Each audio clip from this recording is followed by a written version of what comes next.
Good morning, everyone. Can you hear us? Good morning. It's time to start. Okay, good morning, everyone. We'll call this meeting to order at 9:30. First order of business is the adoption of the agenda, and I have a recommendation that West Elgin Committee of the Whole adopt the agenda as circulated. Could I have a mover and seconder, please? Moved by Rowe and seconded by Cameron, all in favor. And that is carried. Certainly a reminder to disclose any pecuniary interest. And seeing none, reason for our meeting tomorrow is the presentation of the draft 2022 budget. Is this our third budget or fourth budget this council has faced? This is fourth. I just want to say to all of you, both staff and to council, that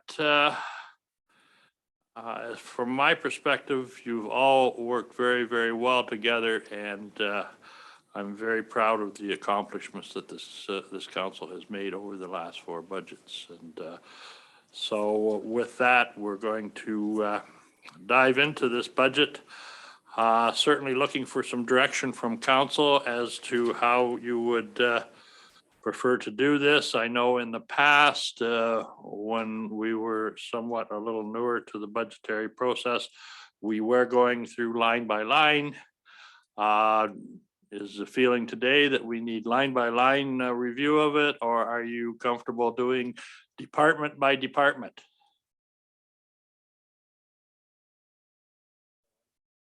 Richard thinks department by department. Any one not comfortable with that? Okay. With that, we will turn this over to you, Magna, and you can lead us through this. Again, I think you put a lot of work into this.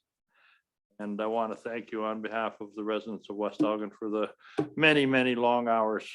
And I'm surprised that hair is not a lot grayer than I would think that you'd almost be white, but thank you very much. So with that, Magda, we'll turn it over to you to lead us through the 2022 budget. Good morning, Mr. Mayor. Good morning, Council. Yes, so this is our fourth budget with this current council, last one. And, you know,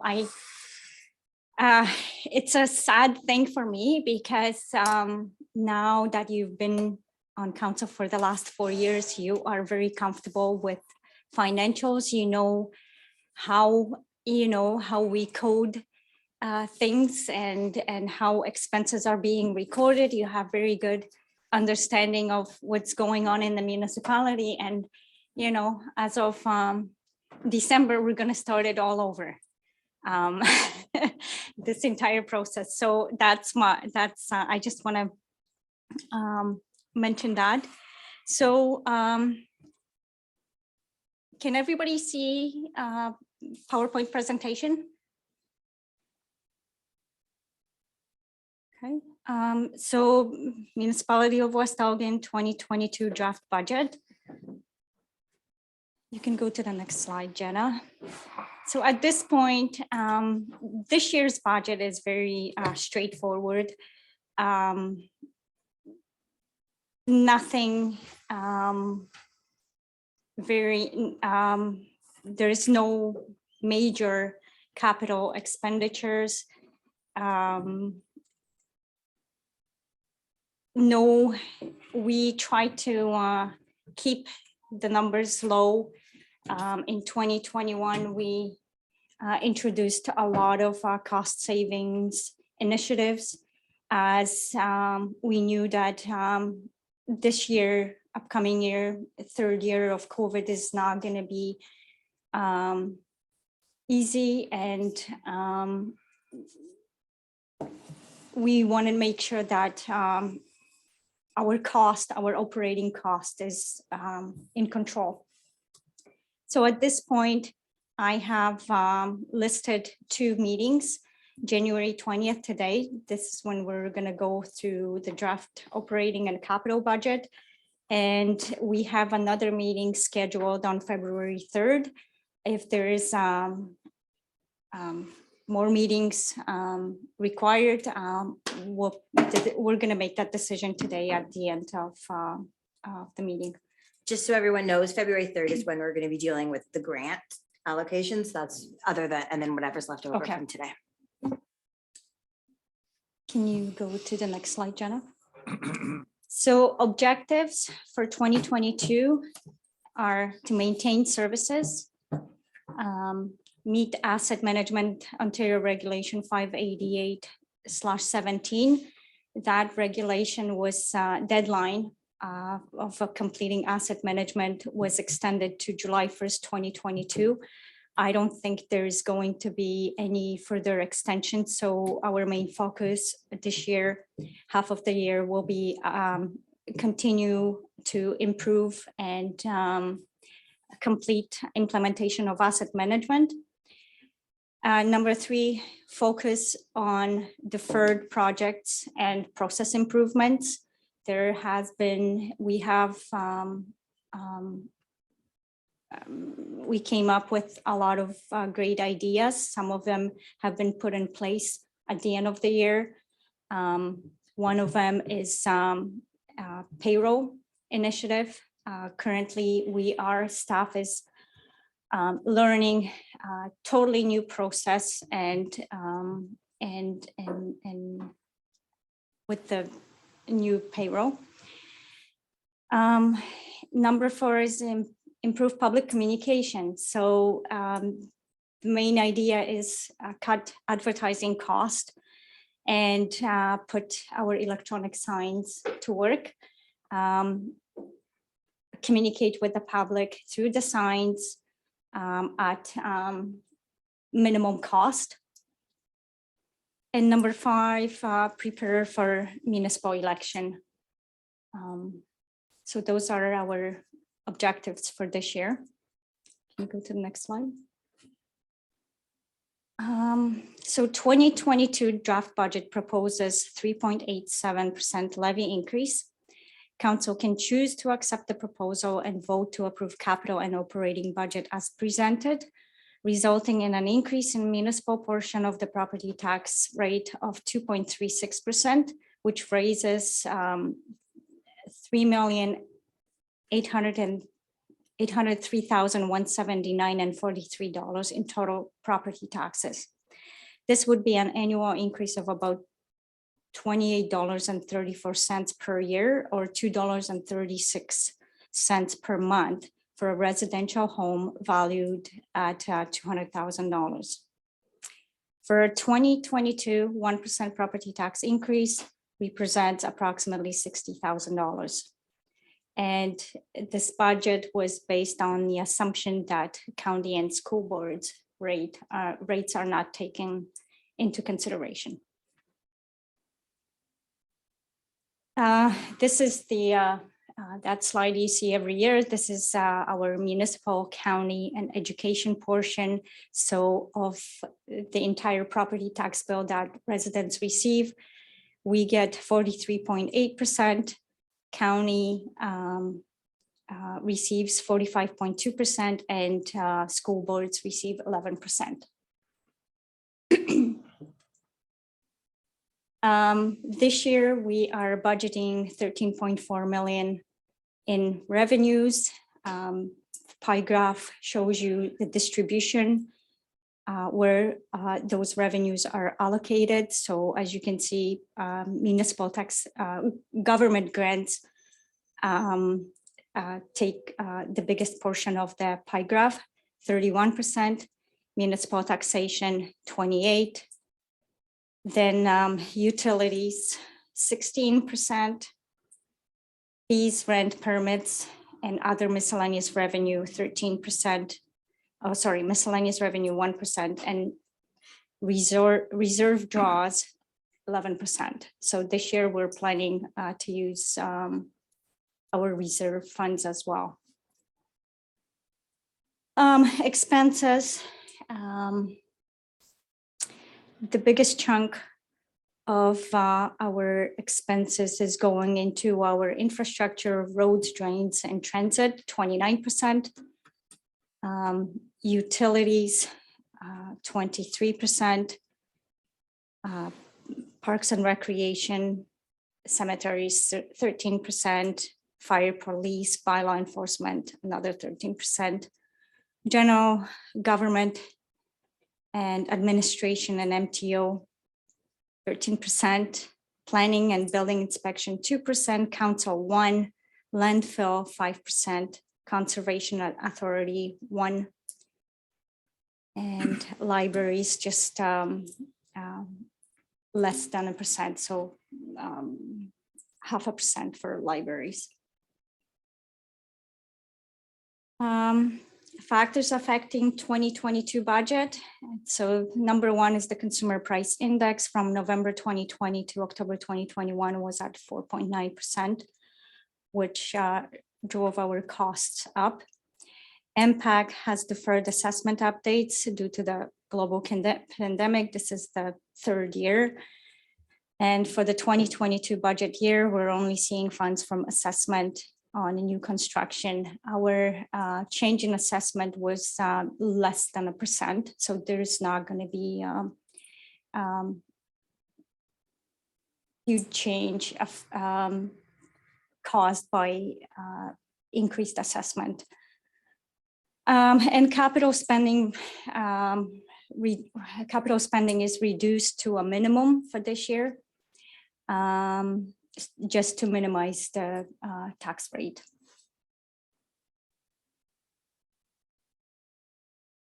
So another thing, now in more detail, what's driving the cost for 2022 is the overall increase in employee wages and benefits. Keeping up with rapidly changing technology, we have a duty to secure and protect our municipal assets. So, for example, we have to have cyber insurance, as we don't have all the systems in place necessary. Even if we did, there is still a requirement to have and obtain cyber insurance. Cyber insurance went up in 2022 5 times, from 5 times the price of last year's. And we are in the process of implementing dual factor authentication, just to provide the municipality extra security of accessing our systems. Another big item is to respond to the needs of West Elgin Fire Department. The cost is going up, and we're going to discuss that in more detail with the fire chief. And municipal insurance. Over the last 3 years, our municipal insurance doubled. So unfortunately, those are things beyond our control. We're hoping that things will change in the upcoming years, but at this point, there's not much we can do in terms of reducing these costs. Next slide, please. So next slide is 2022 budget summary. So this is the front cover page of your report that you have received. As you can see, there's taxation at $3.8 million. We're planning local improvements are slightly lower. Local improvements has no effect on our municipal revenue, as this is the money we collect from taxpayers for debentures, and that debenture is going out on your front sheet of the bottom of the page as a debenture. There's a line item, so it's in and out transaction.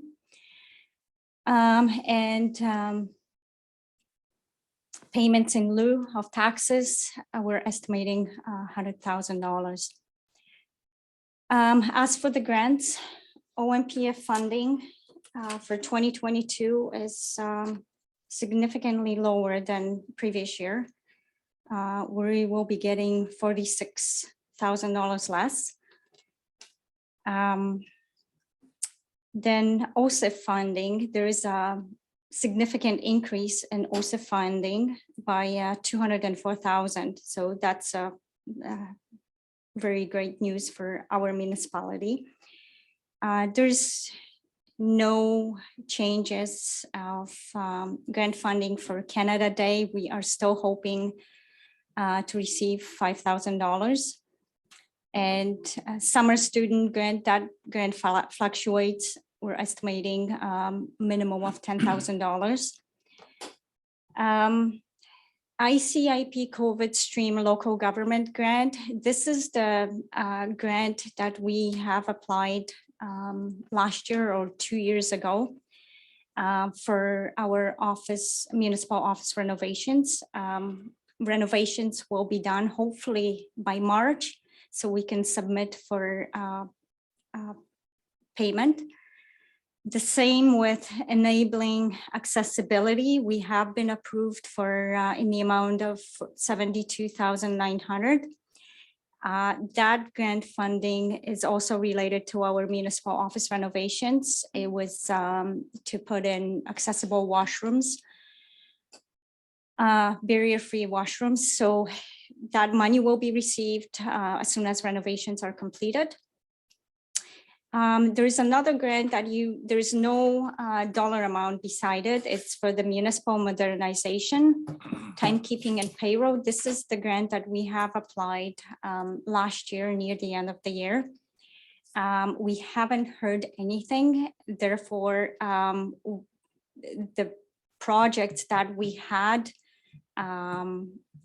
planned for this grant are currently on hold, and they are funding dependent. So if we do get the funding for these initiatives, we're going to move forward. Probably we're going to start them probably near the end of 2022. And FCM asset management grant, that grant we received 2 or 3 years ago. Due to COVID, the implementation process and progress reports have been deferred. We will be submitting application for payment as items that have been listed in that grant have been completed. We just need to finalize the grant application process. And miscellaneous revenue, those are miscellaneous revenue. So those are tax certificates, burial permits, parking tickets that we get portion from Elgin County, any agreements that we have with the yacht club and internet providers. So that's where that's what that revenue is all about. There's going to be, as you have noticed, there will be slight or significant decrease in tax penalty and interest. I want to bring that to your attention as we've had over the past 3 years, we've had a lot of tax sales. So the receivables for taxes receivables are going down. With receivables going down, the revenue is going to go down as you know, the outstanding balance is decreasing. So we will be generating less revenue in penalty and interest. So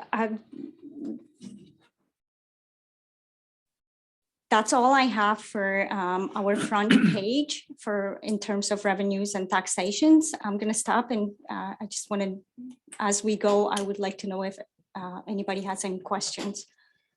If you have questions, you're actually going to have to turn your microphones on because it's hard to see hands. But if you do, just I do have you on the bottom that I can see them, but Duncan won't. So Just speak up. yeah. Any questions? Not for me. Okay. Okay. All right, we'll carry on. Thank you. So next slide is departmental summaries. So what I would like to provide you with just a quick overview of departmental summaries and just bring significant items to your attention, changes, that kind of stuff. I believe you're okay now going through the budget line by line. So, so council, there is a slight increase in wages. We have budgeted for election. That money is coming out of reserves, as for the last 3 years, we have been putting money into reserves, $10,000 a year to prepare for elections. So there will be no extra increase to your departmental to the total deficit because of the election. So it's in and out an item on your financial statements. That's the only item that I wanted to bring to your attention. That's Richard has a question. Oh, if that was your only one, as we go down to bylaw enforcement, could you tell me why we've gone to 40,000 for that in the budget? Yes. Would you like me to? Well, I think, well, why Or don't, wait till you get there. Then. yeah, why don't we Yep. go through are you finished with council? Then we can move to administration. Yes, we're going to move to administration. Again, wages are significantly higher this year. And benefits as well. There is, I am proposing $30,000 in grants and donations. That number is significantly lower of what we have budgeted in previous years. New item on administration budgeted asset management software license. That fee you will see every year. Citywide software for asset management will be costing us $22,000 per year. Another thing that I would like to bring your attention to is our equipment leases is higher, and the reason for it is currently we have our folder. It's the machine that folds letters and bills, is giving us a lot of problems. It's not that old. It's approximately 3 or 4 years old, but every time we have to do the mass mailing, it's causing us a grief. It's very problematic. It doesn't run when it needs to run. And we were thinking of, instead of purchasing folder, to enter a lease agreement, just like we did with the photocopier. That kind of equipment, I suggest that we lease instead of buy it, as you know, it has no value after 5 years. So that's why the equipment leases is slightly higher from previous years.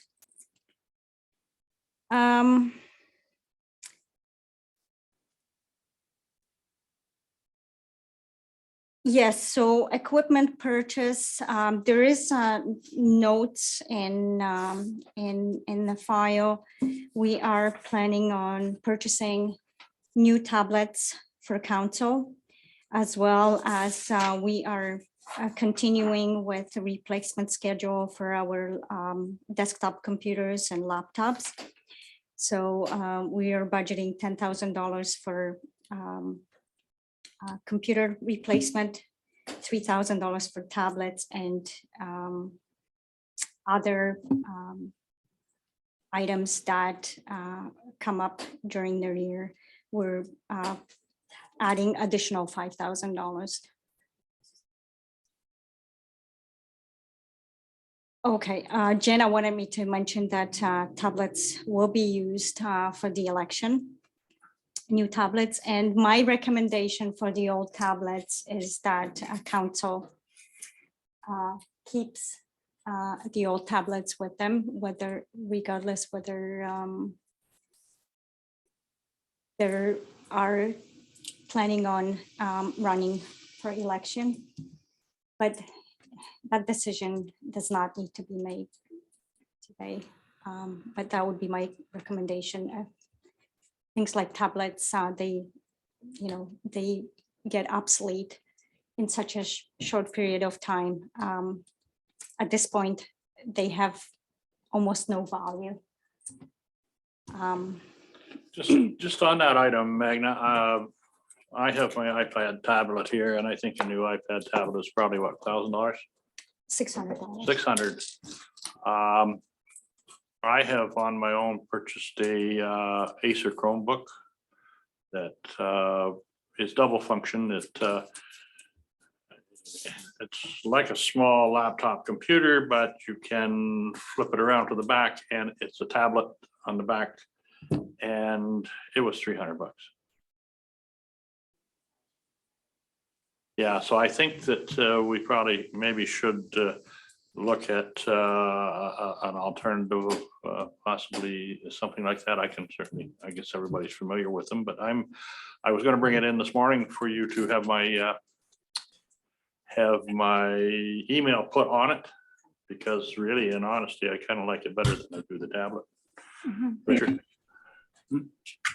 I do think that most of council is more familiar with like the Microsoft, not an Apple product. That seemed to be the way it was when we got them, but yeah, we'll figure that out when we go through. Yeah. Through the chair, can you see my camera?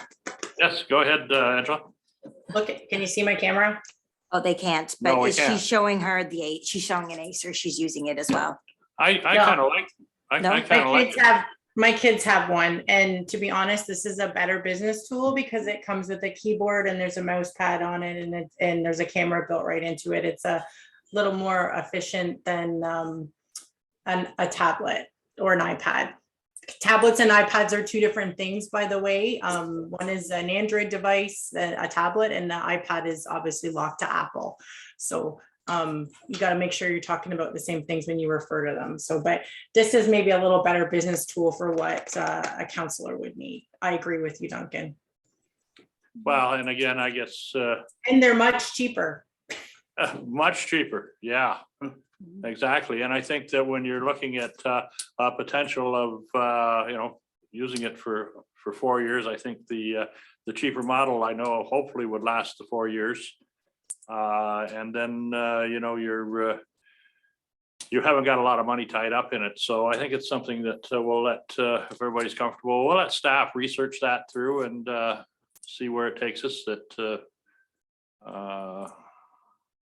what's available and what would work for us.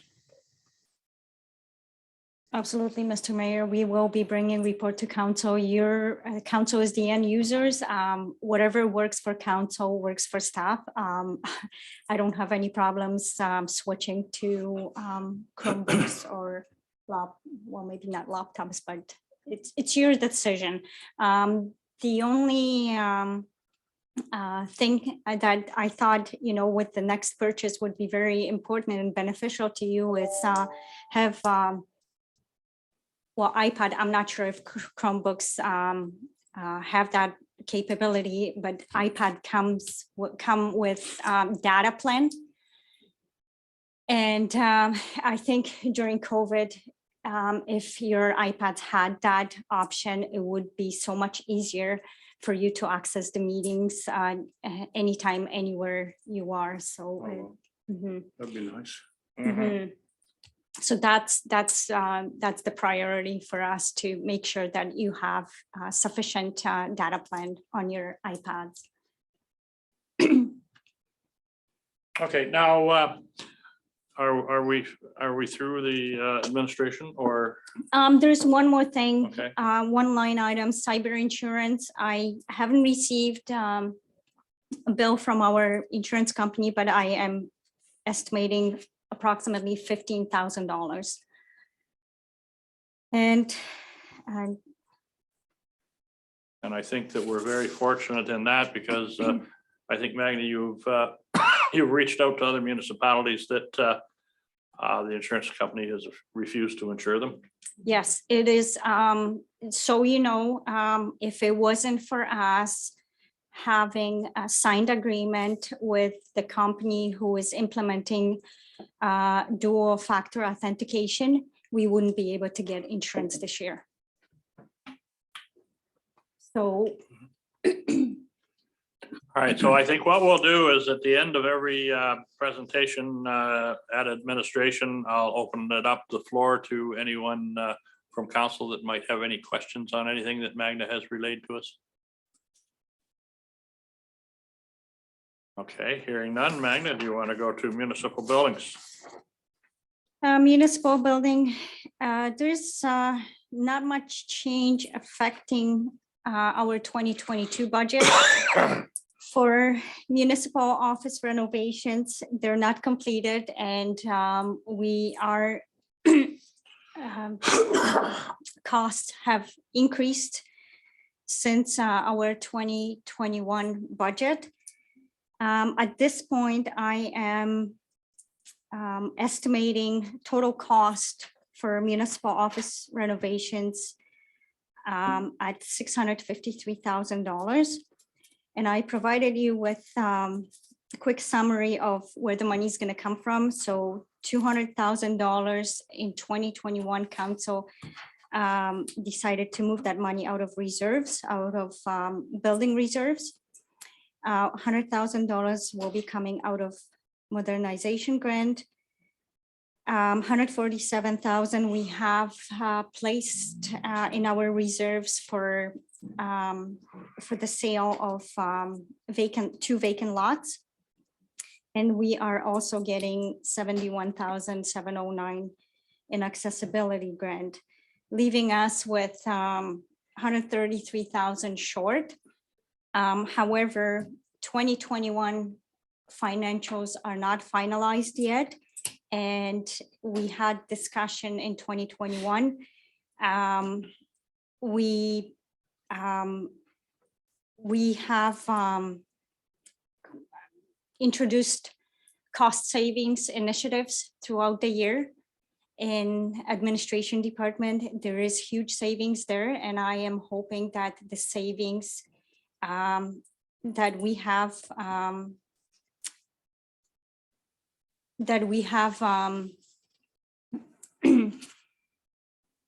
that we're gonna realize, thank you, will cover the deficit of $133,000. So, and at this point, I don't see any issues of us covering this cost. Does anybody have any questions on municipal building? I have one. Go ahead, Bonnie. I appreciate that administration has been able to create these savings last year to be able to get rid of that overage for the municipal renovation, and that's wonderful. The only thing I noticed was that there was no hydro budgeted for on this for municipal buildings. Thank you, Bonnie. I will fix that.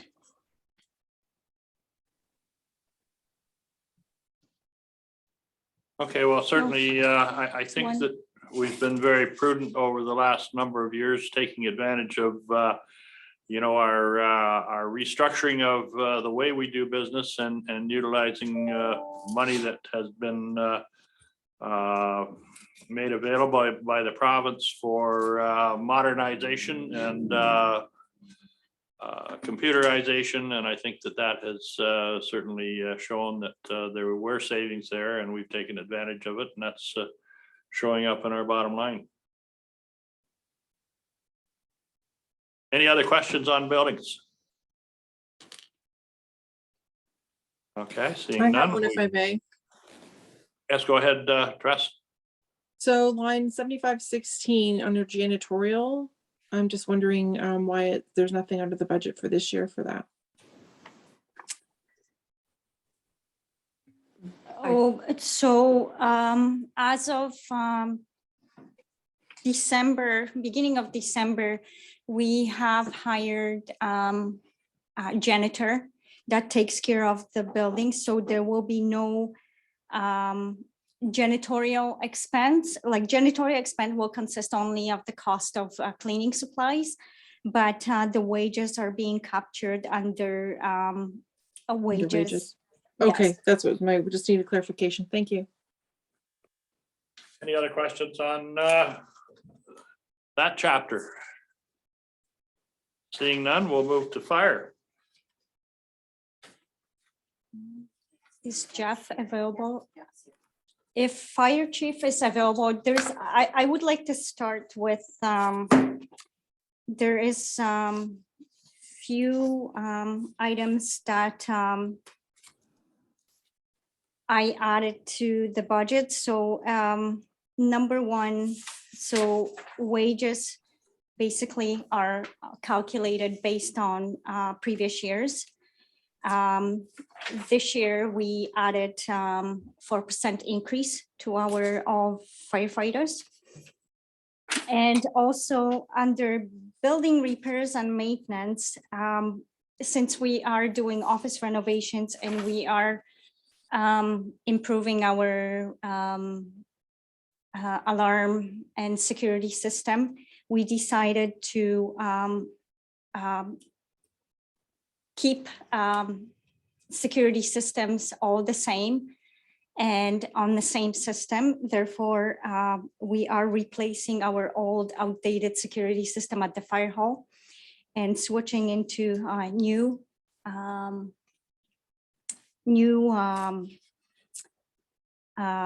security system. That system will require to have all firefighters their own individual codes, so there is more security.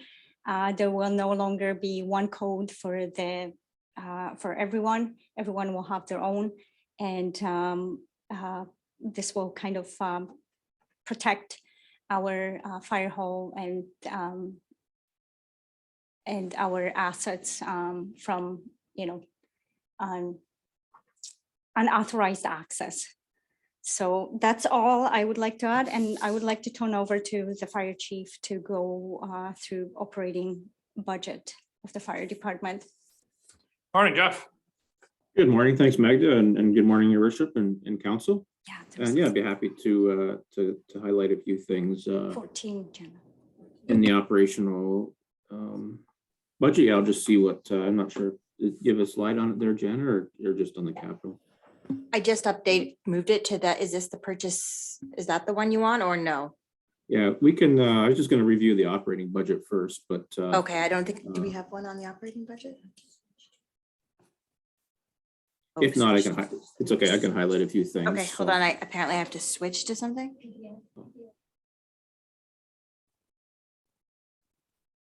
Of the budget? I can address capital first too, if that's easiest. No, just give me a second. We all have it in front of us, so it's not necessary.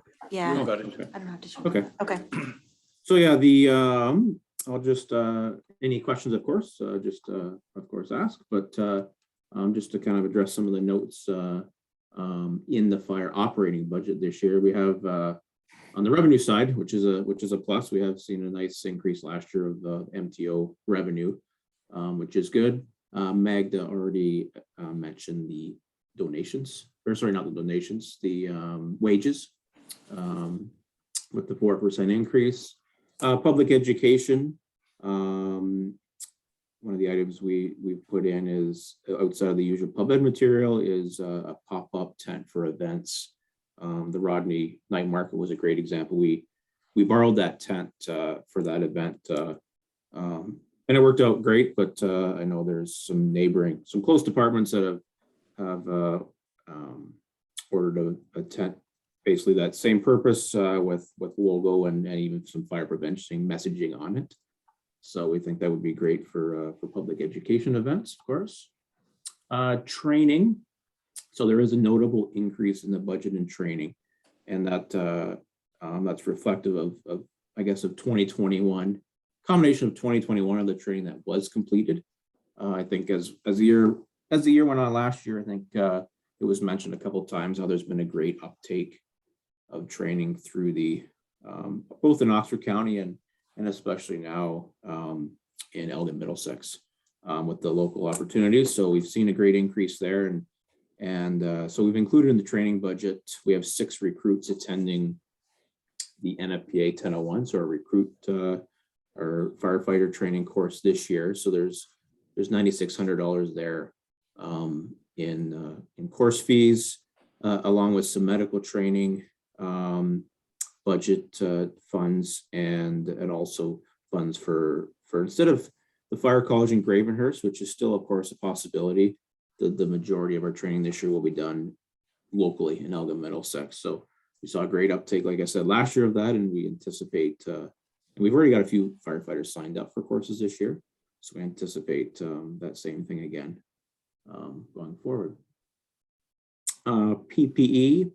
So our bunker gear, as council previously approved, I believe it was in December for PPE. We've got our 8 sets of bunker gear. I'll say fairly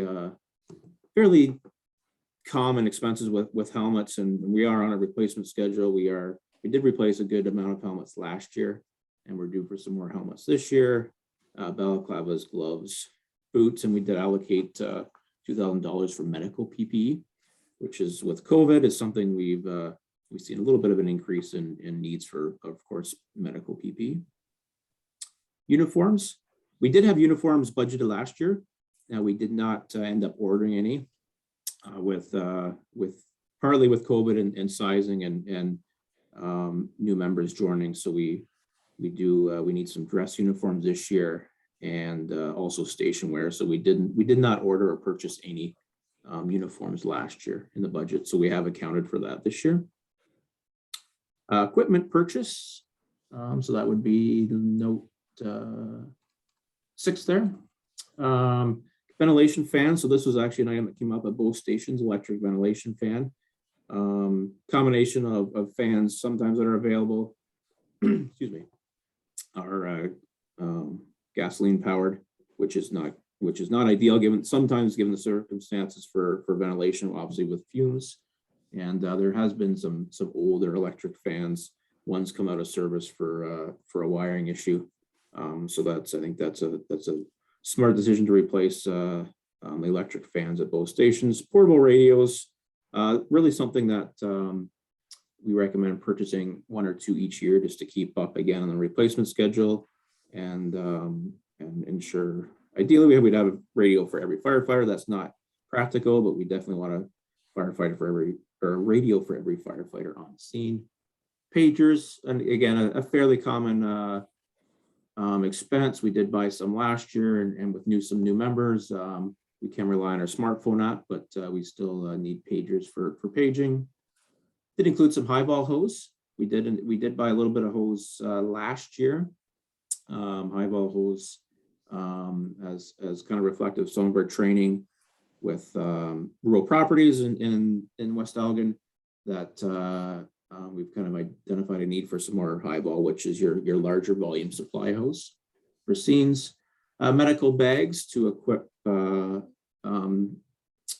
pumpers. So the rescues now, or the rescue at each hall is typically the truck that responds to medical calls. So we need to address the medical equipment on the pumpers apparatus. Power tool kit, kind of a multi-tool kit for general rescue and scene operations, like a DeWalt or a Milwaukee configuration. Flashlights, personal flotation devices. So this is something that the ones that are currently in department are outdated and have been pulled out of service as they're expired. So this is for shore-based land and water rescue, which is common throughout the county except for the specialized rescue teams. But that we do shore-based ice or water rescue. So we need those personal flotation devices. And then gate valves and small tools, just some fairly common operational items. Equipment rental. So there's, I believe I don't see an amount on that one, but there is $2,000, I believe. So that's just hopefully our bunker gear arrives sooner rather than later. But we want to account for hopefully a handful of months, possibly up to 6 months of gear rental, just for our new recruits to fill that gap before our new bunker gear arrives. And any questions on the operating budget? Questions, anyone?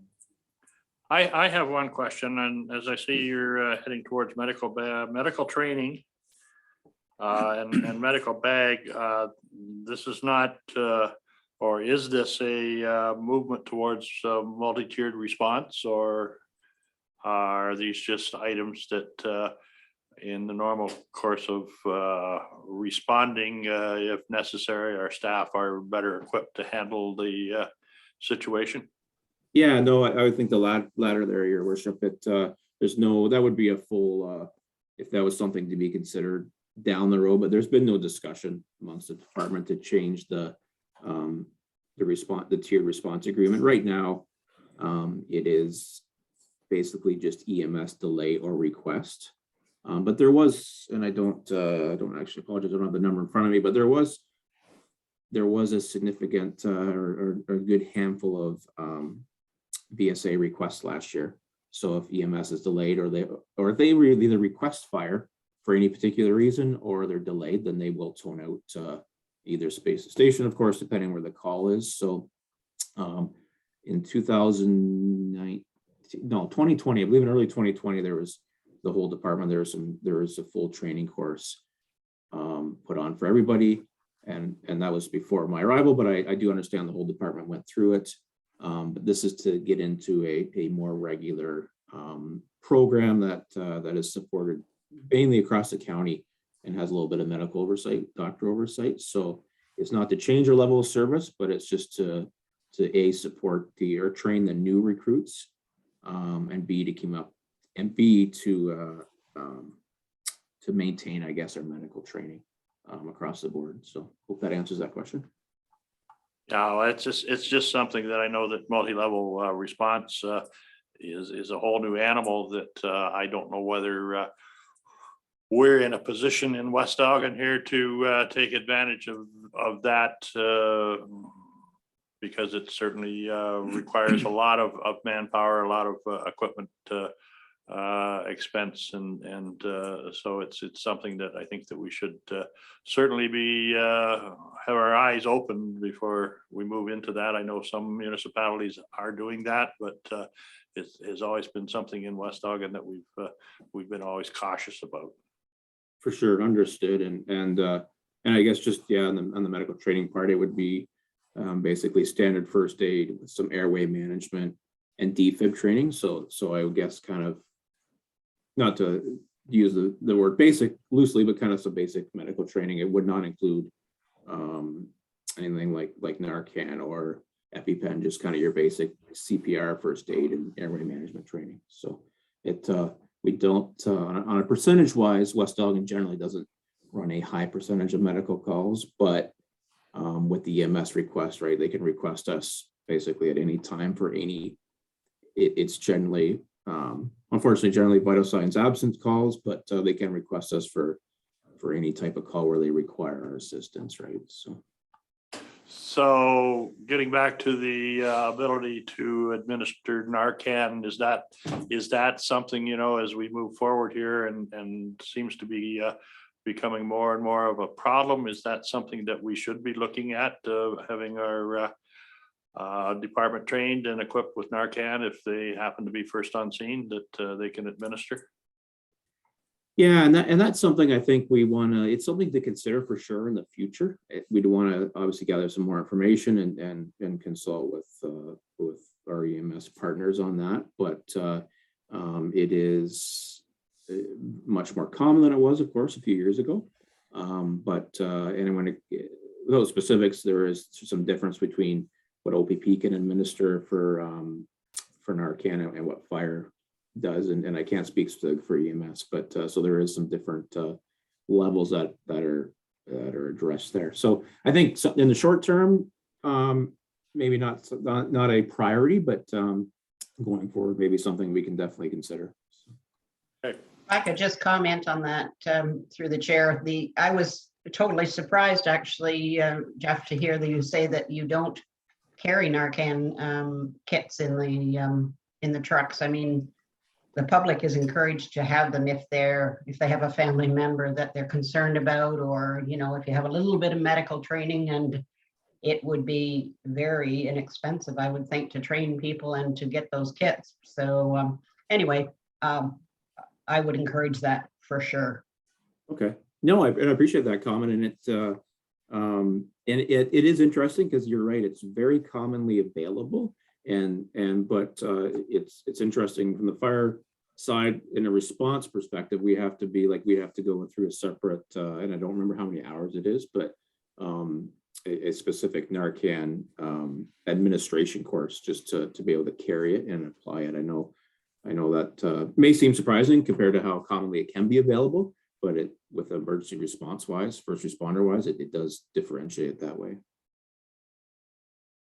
Well, I certainly agree with you, Bonnie. I think it's a tool that very easily determines whether it's life or death. And, you know, as we are lots of times first responders to a scene before the police or EMS, you know, if we had a number of members on our squads that were trained in that, I think it would certainly better our whole community. So something for you to investigate, and you could come back with more information when you receive it.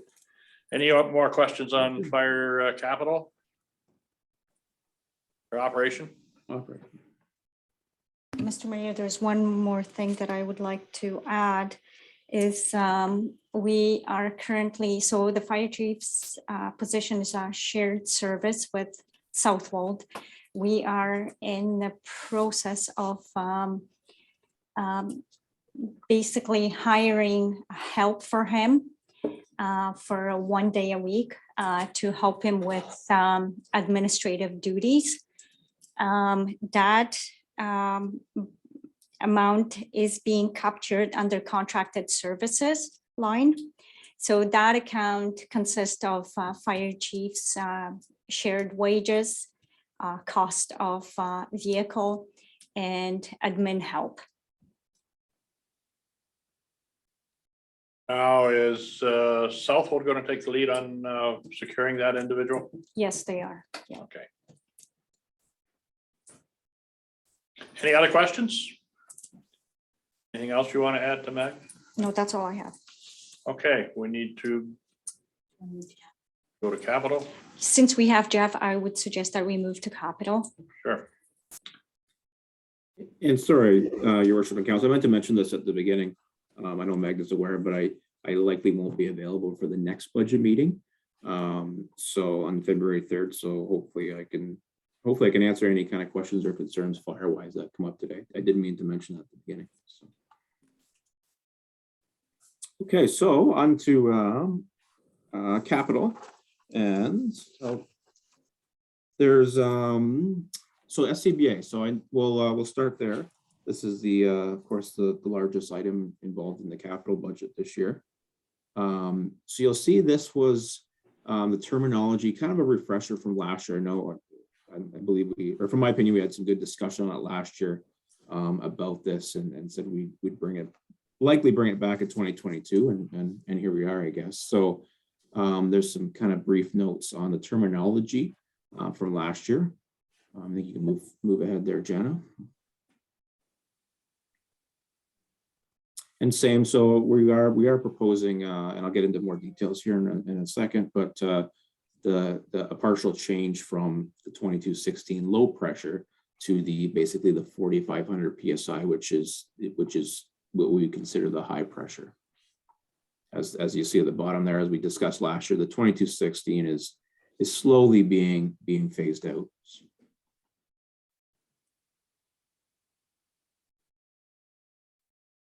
And the lifespan of the carbon cylinders, that is also something that this replacement schedule would address. And just to kind of remind council, I'm sure they remember or aware that in West Lauren, and I believe it was 2018 or 19, that the West Lauren Station 2 received the new carbon cylinders and the new, I'll call them low pressure SCBA. And you may recall, I believe it was 2020 and possibly 2021 as well. We did, there was some initial funds in the budget for cylinder purchases for Rodney. And we basically did not proceed with that. We held off on that. It was, I believe, I'd say $5,000 a year off the top of my head. So I'll say $10,000 potential cylinder savings that we didn't do with the consideration of hopefully considering the conversion more. And that the same thing that's mentioned there on the bottom bullet point about budgeting one pack or ideally two packs and 3 or 4 new cylinders each year is again being brought back this year again for council consideration. And yeah, this kind of captures the same information from last year, just as a reminder. So Rodney is, we had inventory done on the SCBA cylinders a couple months, or I guess late last year, probably a couple months ago. And the carbon cylinders that are in Rodney, most of them or all of them, I believe, were purchased used. So their lifespan is the next 2 to 3 to 4 years. They will all have to be taken out of service. And the remaining cylinders are the aluminum. You can probably picture them, the yellow steel ones. You can basically keep them for unlimited lifespan. If hydrostatically tested, I believe it's every 5 years off the top of my head. And the majority of them are due in 2023 for hydrostatic testing. But like we mentioned last year, they're heavy and you won't, so I'm not saying there isn't some out there, but generally speaking, they are being or have been phased out in the fire service in general, just mainly for their weight and their age. So here's some follow-up notes, or I guess the 2020 conversion proposal. So you'll see $80,000 in capital in note 8 for our conversion proposal, and this breaks it down a little bit further.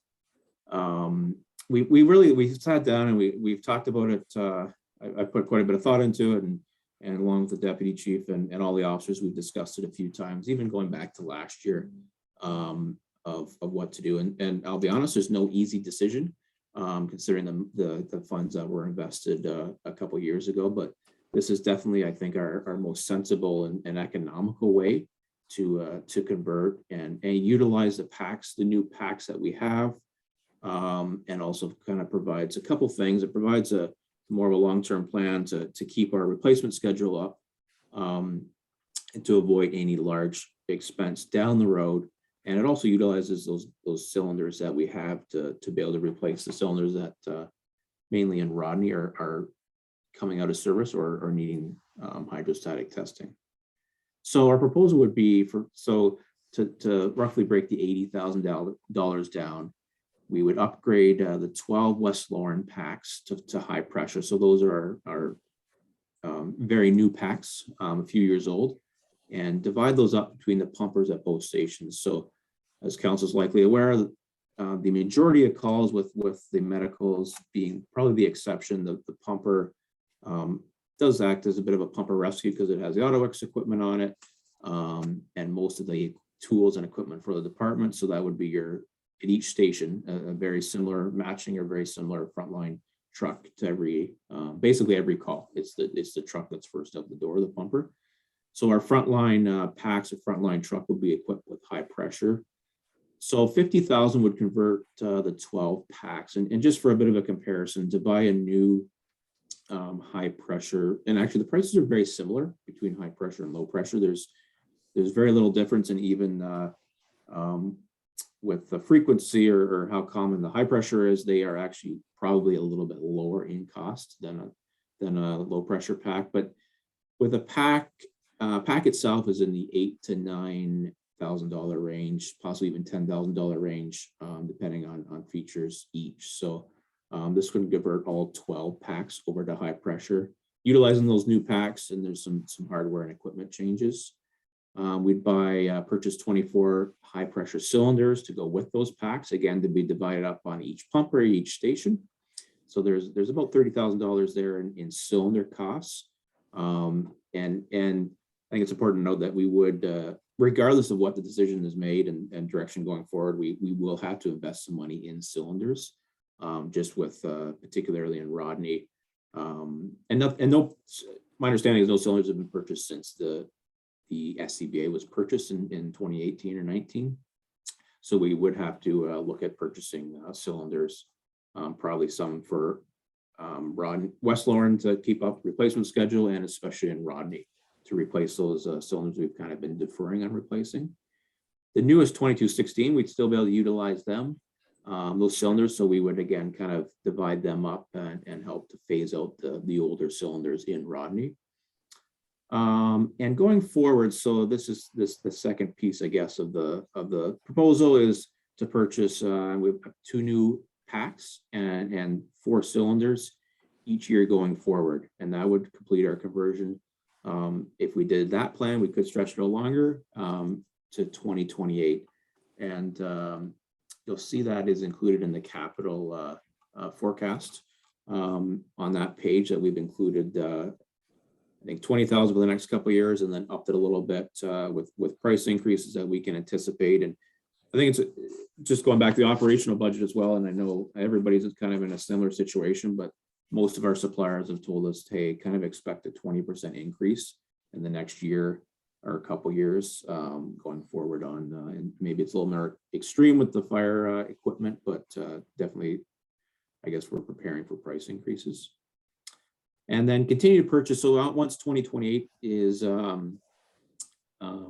once we've completed the pack purchase, we would still, we've included $5,000 for a couple years in the capital forecast to maintain a replacement cylinder schedule. So that that should really, a couple benefits there. It keeps the newest, each year you're buying the newest equipment, most updated equipment, and avoids any large expense down the road.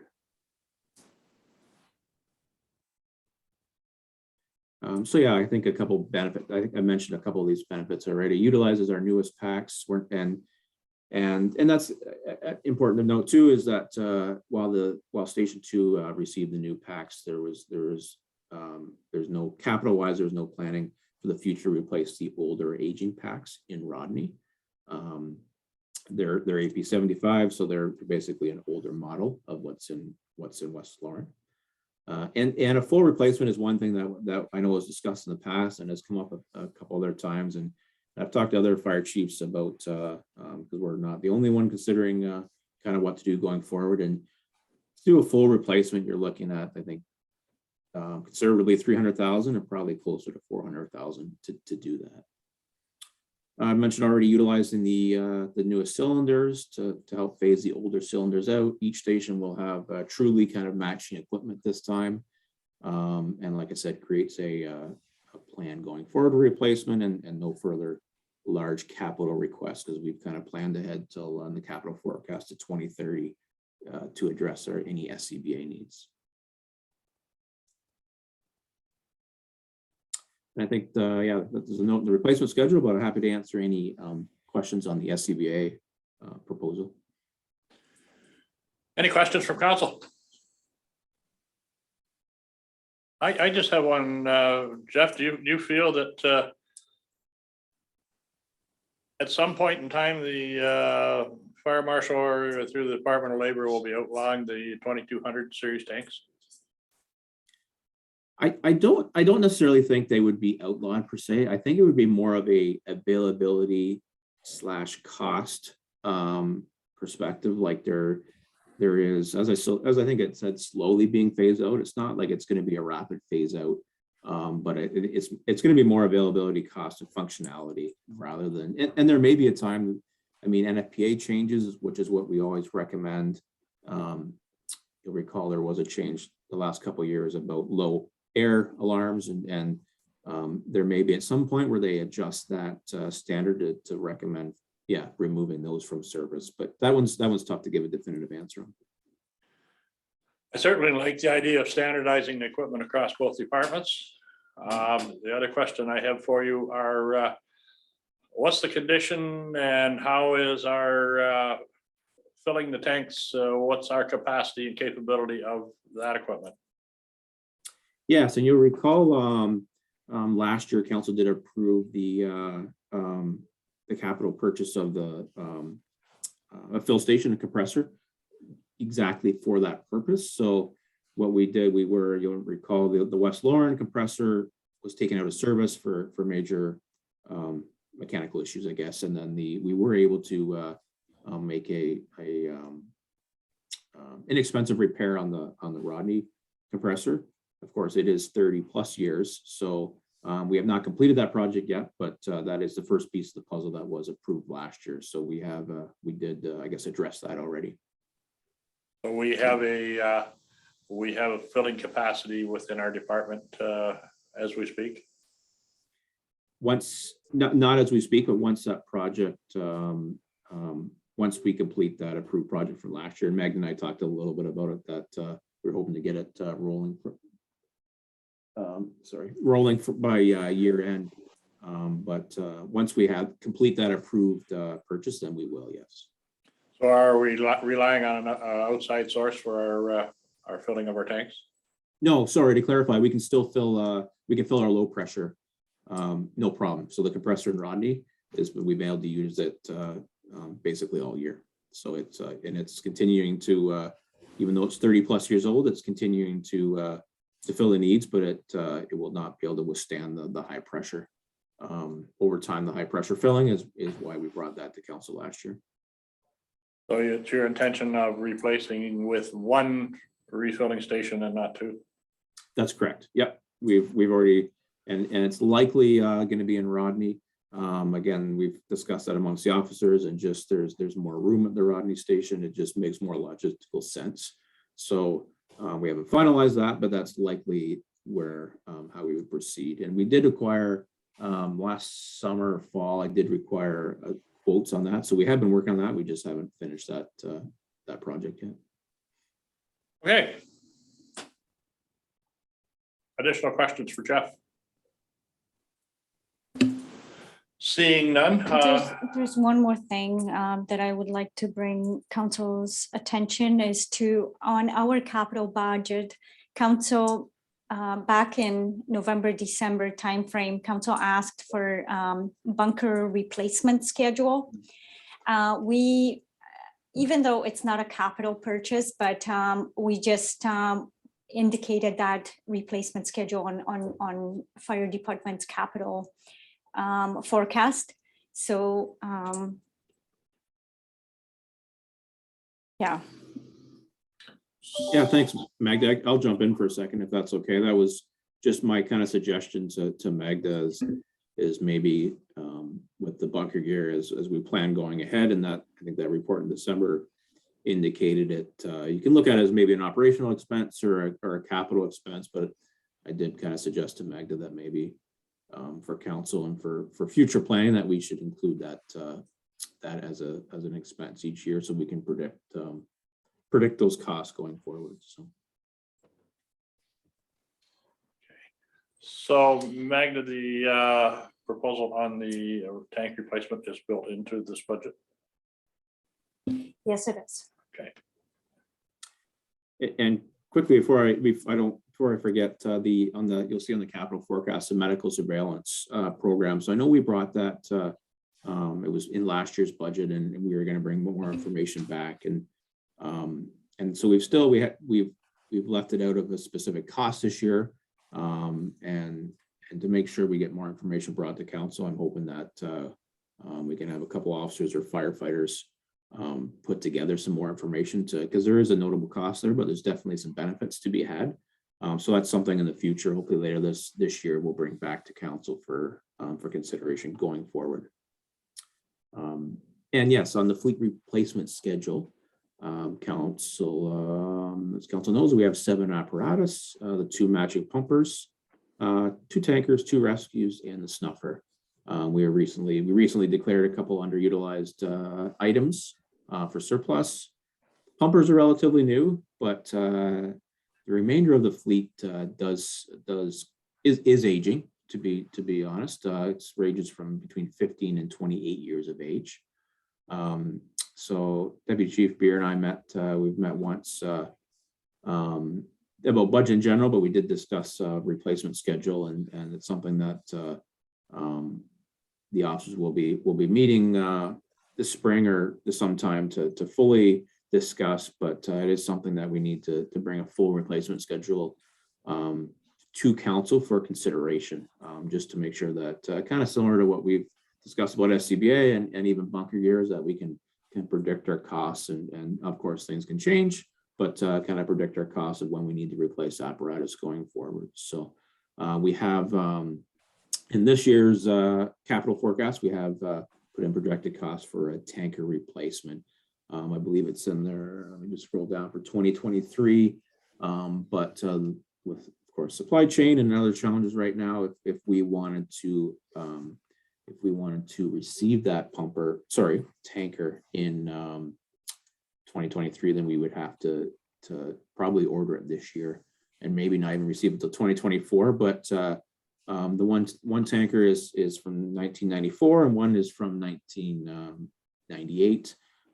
So I think it is important that we have, especially the tankers, they're both aging. So I think it's important that we plan on replacing one kind of as planned next year. And then, sorry, I'm just scrolling around here. I believe it's 2028 is when we have the second tanker in there for replacement. But I think if we defer, if we were to defer that purchase, then trucks just continue to age, and then we're looking at we'd have to spend potentially some capital costs pretty close together on tanker replacement. So Through the chair.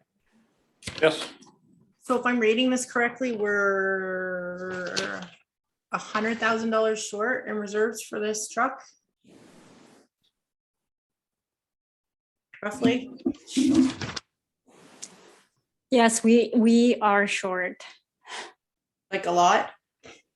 Well,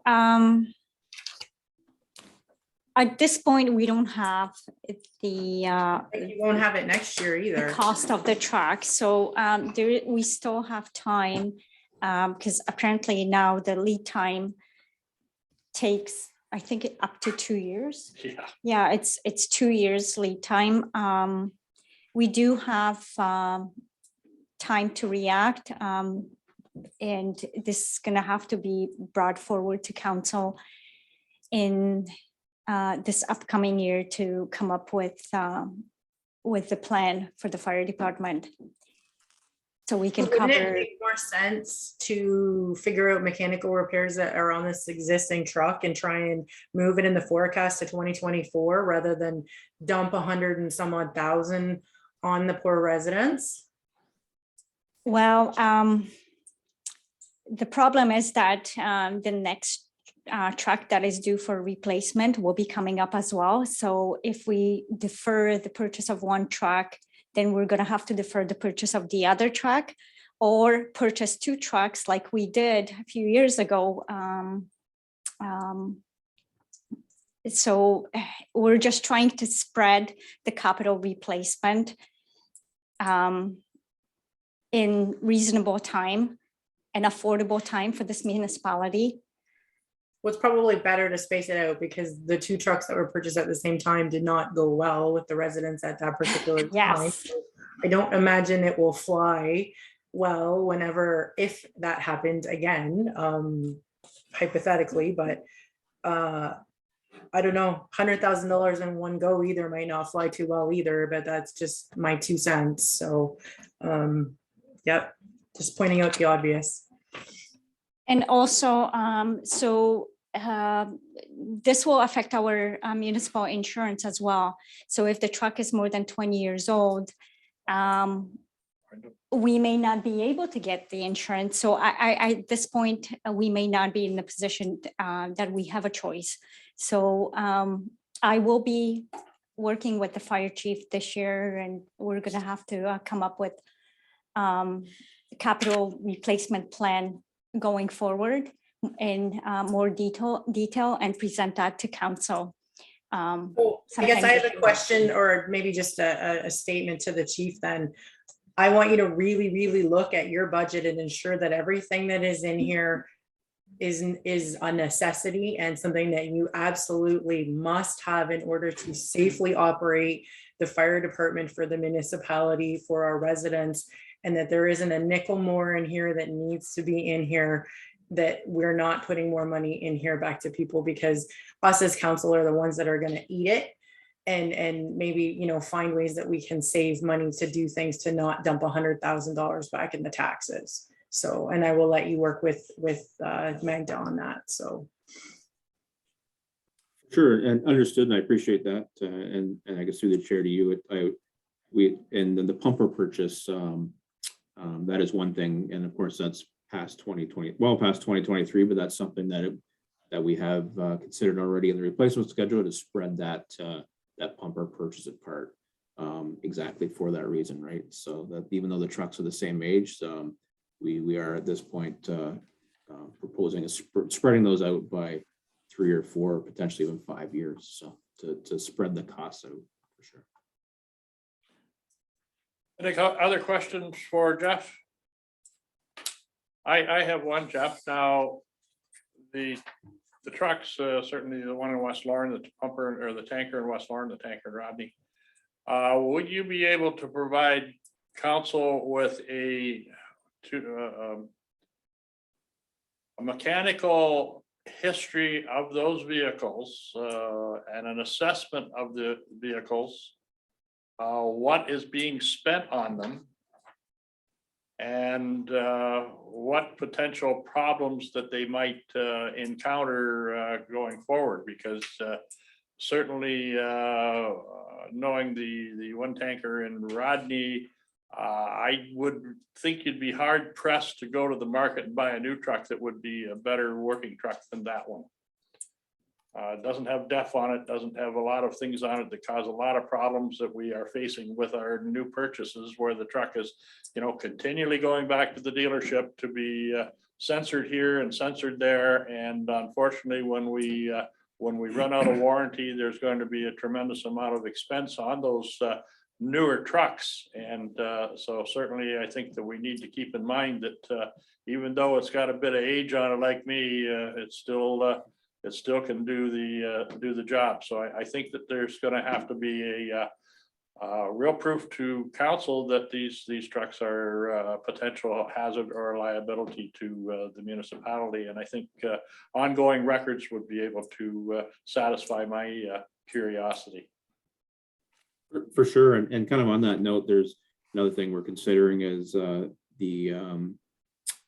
the Rodney tanker is, I believe it's 4 years older than the West Lauren tanker, but the Rodney tanker has some great extra kind of capabilities, because it can actually act as a pumper, right? If the pumper is out of service in Rodney, because it's just the configuration on the truck, and it's got a pretty high capacity pump on it, and a hose set up that it can fill the need of a pumper at the time. So even though it's the older tanker, there is some consideration that maybe it's worth, like you kind of indicated, holding on to longer than potentially the other tanker. But all things we have to definitely look at closer. Well, certainly, I think again, going back to the Rodney tanker, it's a stainless steel tank. You're right. The configuration of the design of that vehicle was designed to be multi-purpose, and so certainly I think that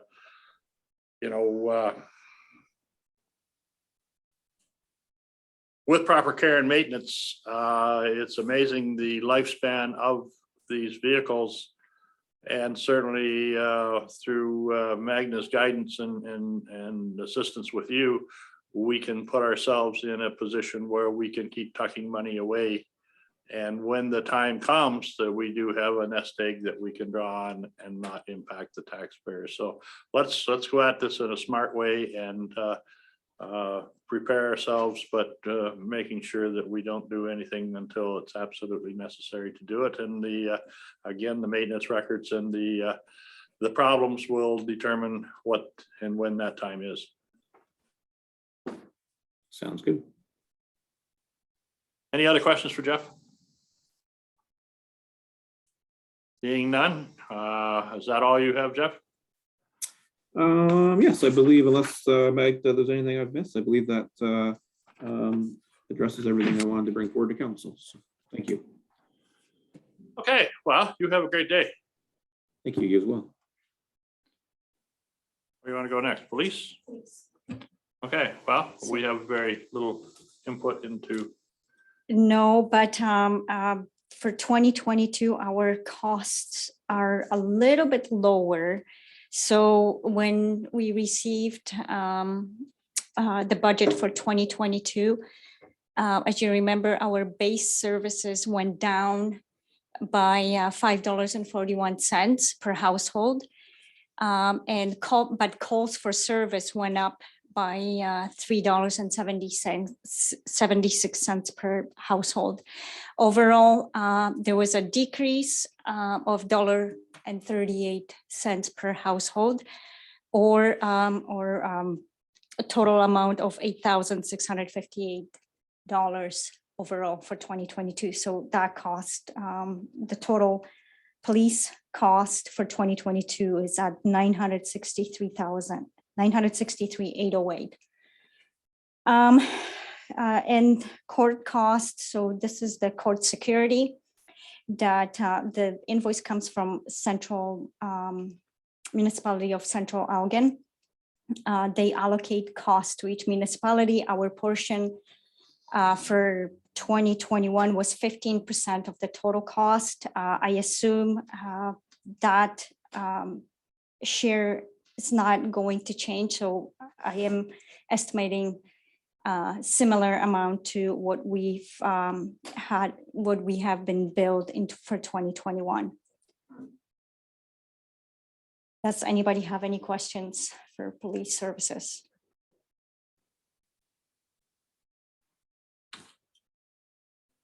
Not hearing any, just speak up if you've got anything you want clarified. Okay. Do we know what the cost per call?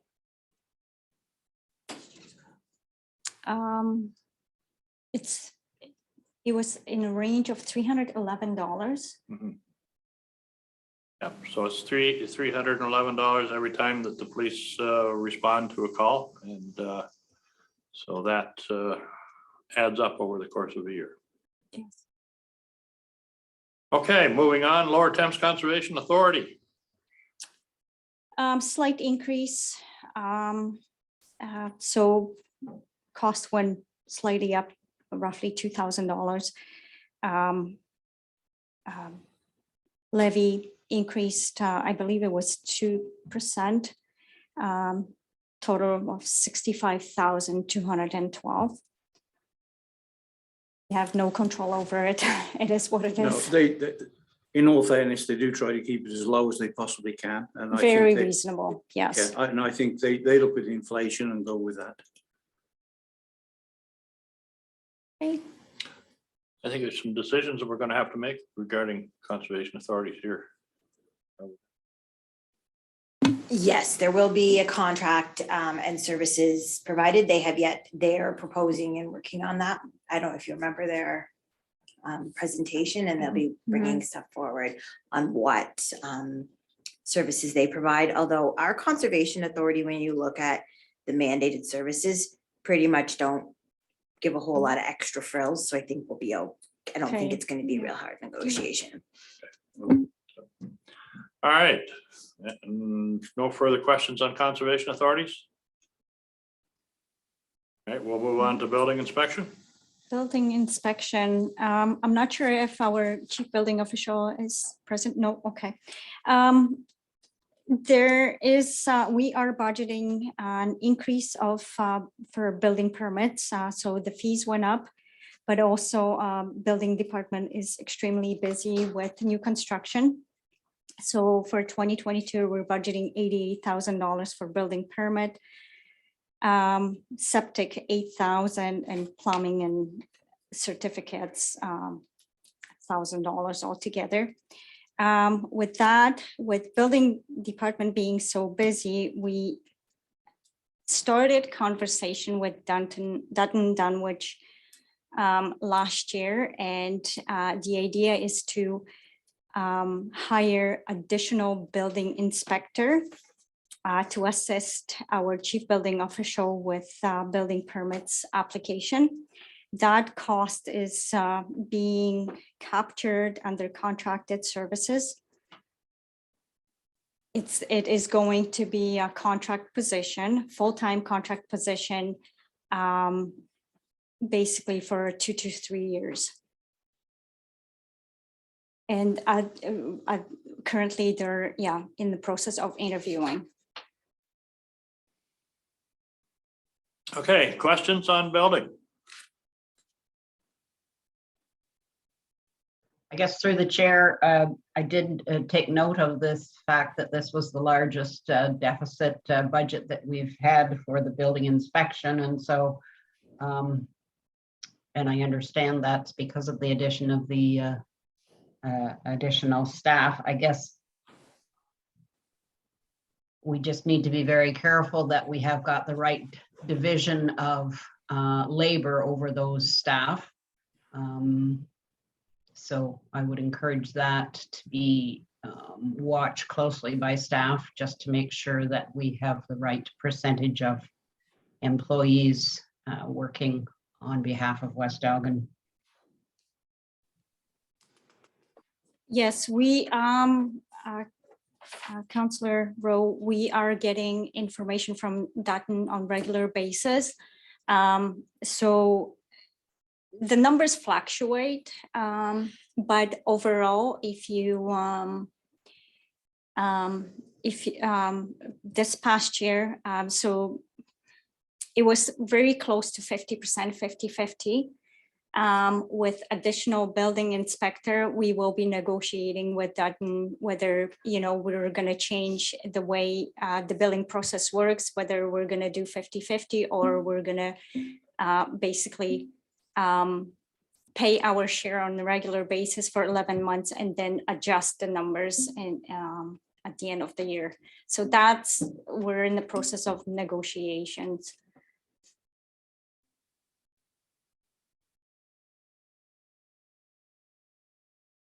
And there's a fair potential of work that in West Elgin, when you take a look at the what's happening out at the lake, at Lighthouse, and potentially the Legion rebuild, potentially the RY development,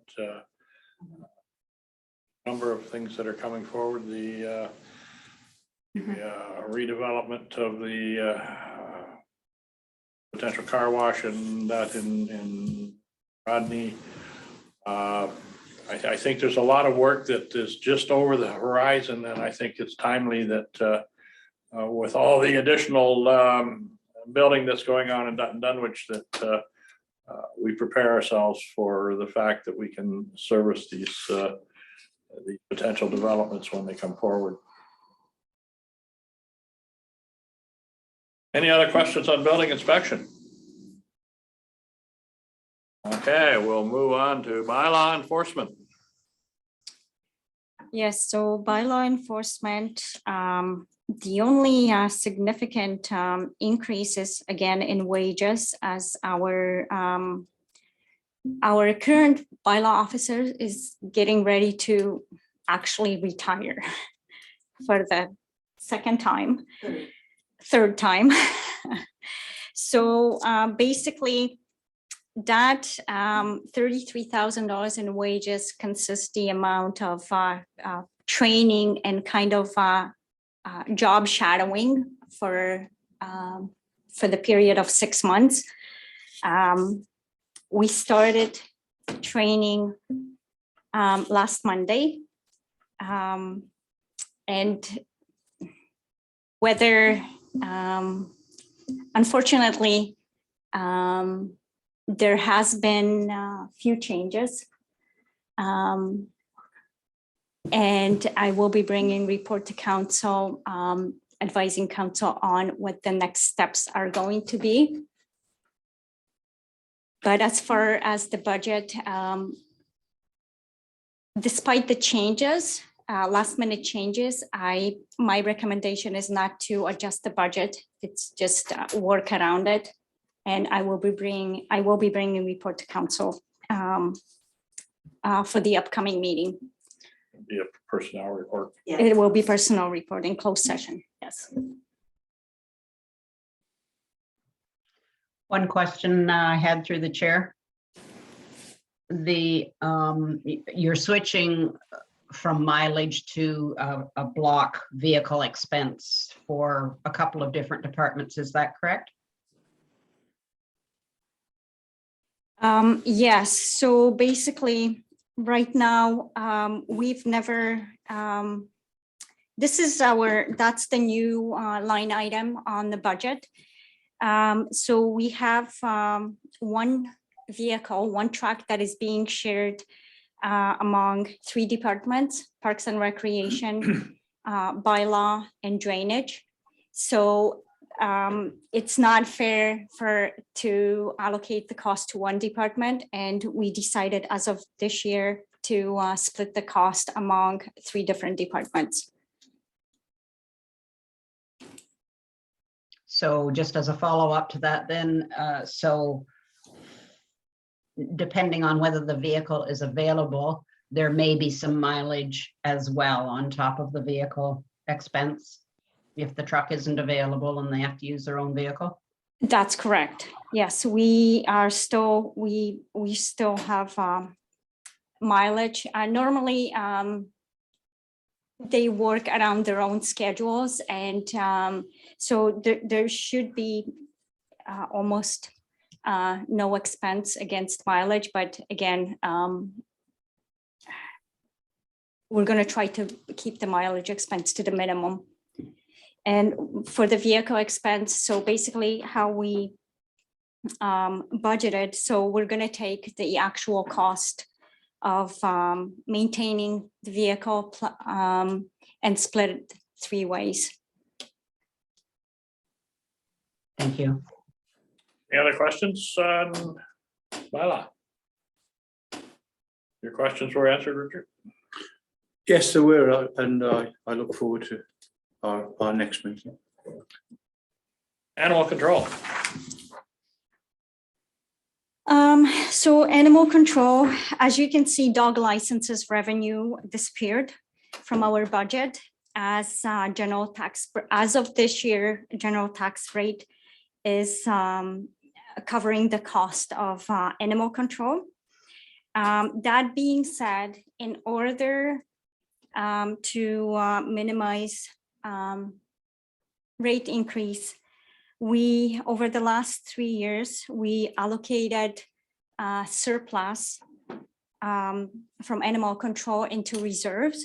At that point, council didn't really make the decision of where they want that money to be allocated. So in order to minimize tax increases, I decided to allocate deficit and transfer $22,000 from reserves to cover the cost of animal services for this year. Questions? Bonnie? I guess just forward thinking, this will only help for this year. I see there's only about 6,000 left in the reserves after that. So should we be thinking forward beyond this year as to how this is going to be funded, or are we? 2022 is going to be a difficult year for residents. I'm hoping things change.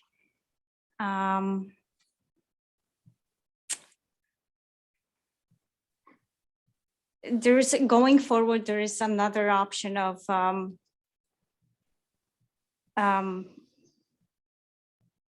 kind of supplement this expense with tax rate stabilization reserves to offset, to gradually offset the cost until we can bring the tax rates to the level that meet our budget requirements.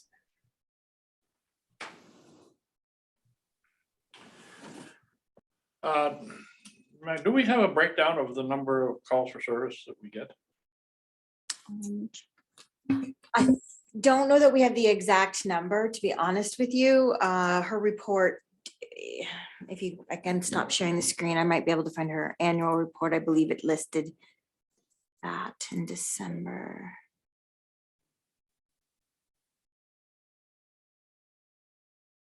Because it's the calls for service that dictate the cost of animal control, correct? No, we have a contract with her and it's basically based on inflation. Okay, and how long is that contract for? We are about to renew it. You guys will get it at the next council meeting. So probably to save time and we probably should look at that contract when it's brought to council, and as we have changed the dog license thing around, quite possibly we need to look at the whole picture. So is everybody comfortable with that? We'll have that discussion at our council meeting. Okay, I'm seeing heads nod. All right, anything else on animal control? Okay. I don't believe it gave individual call numbers, but she did pick up 36 dogs last year in West Elgin alone. So.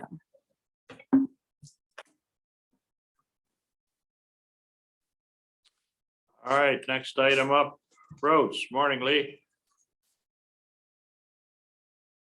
Muted. There we go. Mayor. So we've got roads municipal here. I guess the one thing on the revenue side of things, you'll see there, the big one is that investing in Canada infrastructure grant. As council is aware, we have received approval from the federal government on our duty to consult. So we are moving forward with the project on Blacks Road, and that is the replacement of a bridge, a box culvert, and a CSP that will be done this year, with associated roadworks being completed over the next 2 years. So that's that 870,000 is that is ICIP grant money that we're expecting to utilize this year. As far as the maintenance budget goes, you'll see there is some variations. It just is all dependent on our priorities for the year within the municipal road infrastructure. So you'll see there are some changes up and down a little bit with those maintenance accounts. There's a little bit more focus this year on culvert replacement and ditching that's been identified, and a little bit less in other places. And obviously winter is, we have to budget for an average winter, and hopefully we do better. And if it's a harder one, then we have to absorb that. So that's what we typically do for a winter budget, or for our winter maintenance accounts, is we look at historical averages and we build upon that. Going down through there, we have all of our equipment accounts, which is pretty standard. You'll see one of the big ones, obviously, like Magda's mentioned before, is our insurance, which has doubled in the last 3 years. At the bottom, the transfer to reserves there, we obviously, in our capital forecast, we had planned on replacement of a couple of another snowplow. That is not going to happen this year. So there is money being transferred into reserves. In the capital side of things, a couple small ticket items that we do require. The capital equipment over 10,000 is going to be a gravel berm retriever and a walk behind packer for our for the use on these culvert replacement jobs. The one that Public Works currently has is it's old, number one, and it's fairly light duty. We need something for the work that we're going to be doing. We need something that's a little bit heavier. So that will handle that, and also the yearly replacement of the John Deere tractor that we own. The capital resurfacing of surface treated roads. So marsh line between Kerr Road and Graham Road is one that we've had on the books for a couple of years now, but it's just been due to other things that have taken priority. It's been pushed off. We've just continued to patch. That's going to get rebuilt this year. So that'll be a complete pulverization, add granular, touch up the ditching and put down new surface treatment. Okay. You'll see culvert 6 and bridge 6 replacement. So that 870, that's the work, the capital work to be completed on Blacks Road this year. The public works shed is carryover from 2021 that we're hoping to get done early in 2022. The last two there, Bridge 1 Fleming Line is one of our larger bridges on Fleming Line just west of Furnival Road. We noticed late this fall that we were getting some delamination of the concrete deck. So we had Spreets come out and do an inspection of it. The bridge structure itself is still in sound condition. When that bridge was built back in the mid 70s, the deck that was put on them at the time was about 3 to 4 inches. They've since made them a little bit thicker. But that's what happens is the concrete over time with the movement of the bridge. Excuse me, Lee. There's just a lot of background noise that we're having difficulty hearing you in the office.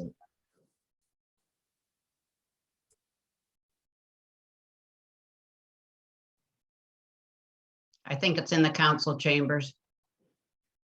No, actually, I think it's in Lee's Okay, office. He's just fixing it. Is that better, Bonnie? Yes, yes, thank you. So so what I was saying is that Bridge 1 and Fleming Line, we have to do a deck replacement. We looked at it. It's going to be more cost effective rather than trying to repair the patches, because it's a fairly large area as a total of the surface. So it's going to be cheaper just to replace that deck. So the 30,000 is for a deck replacement on the Fleming Bridge 1. And the last one there is, as you all remember last year with the excessive amount of rain that we had, the town of West Lorne did experience a fair bit of flooding in certain areas. Obviously, with the amount of rain, I mean, you can't build a system to accommodate that much water, but in order to, before we just start haphazardly changing drains and changing sizes, it's been discussed with the engineering department that we need to have a plan. We need to have a master plan for drainage for the town of West Lorne. And that's a large scope of work. That includes everything from sizing our municipal drains. The town of West Lorne predominantly, we have storm drains on each street, but those storm drains empty into larger drains, which they're empty into municipal drains that run through and around the village of West Lorne. So we need to look at those municipal drains, number one, to see, do they need to be cleaned? Do they need to be upsized? Can they handle the capacity of water? We need to look at the drains within town to see, what condition they're in, what the sizing is. Those drains were put in years and years and years ago before large parts of the town were even constructed. So are they big enough? And so part of that is going to be an engineering component. So they're going to do, they're going to make a plan of where everything is, how big it is, the size of it, the capacity of the system. And that's also going to include flushing, closed caption cammering of drains within the village that we have concerns about. And then we'll put that all together and we'll use that as a building block to start either upgrades or replacements within the town of West Lorne.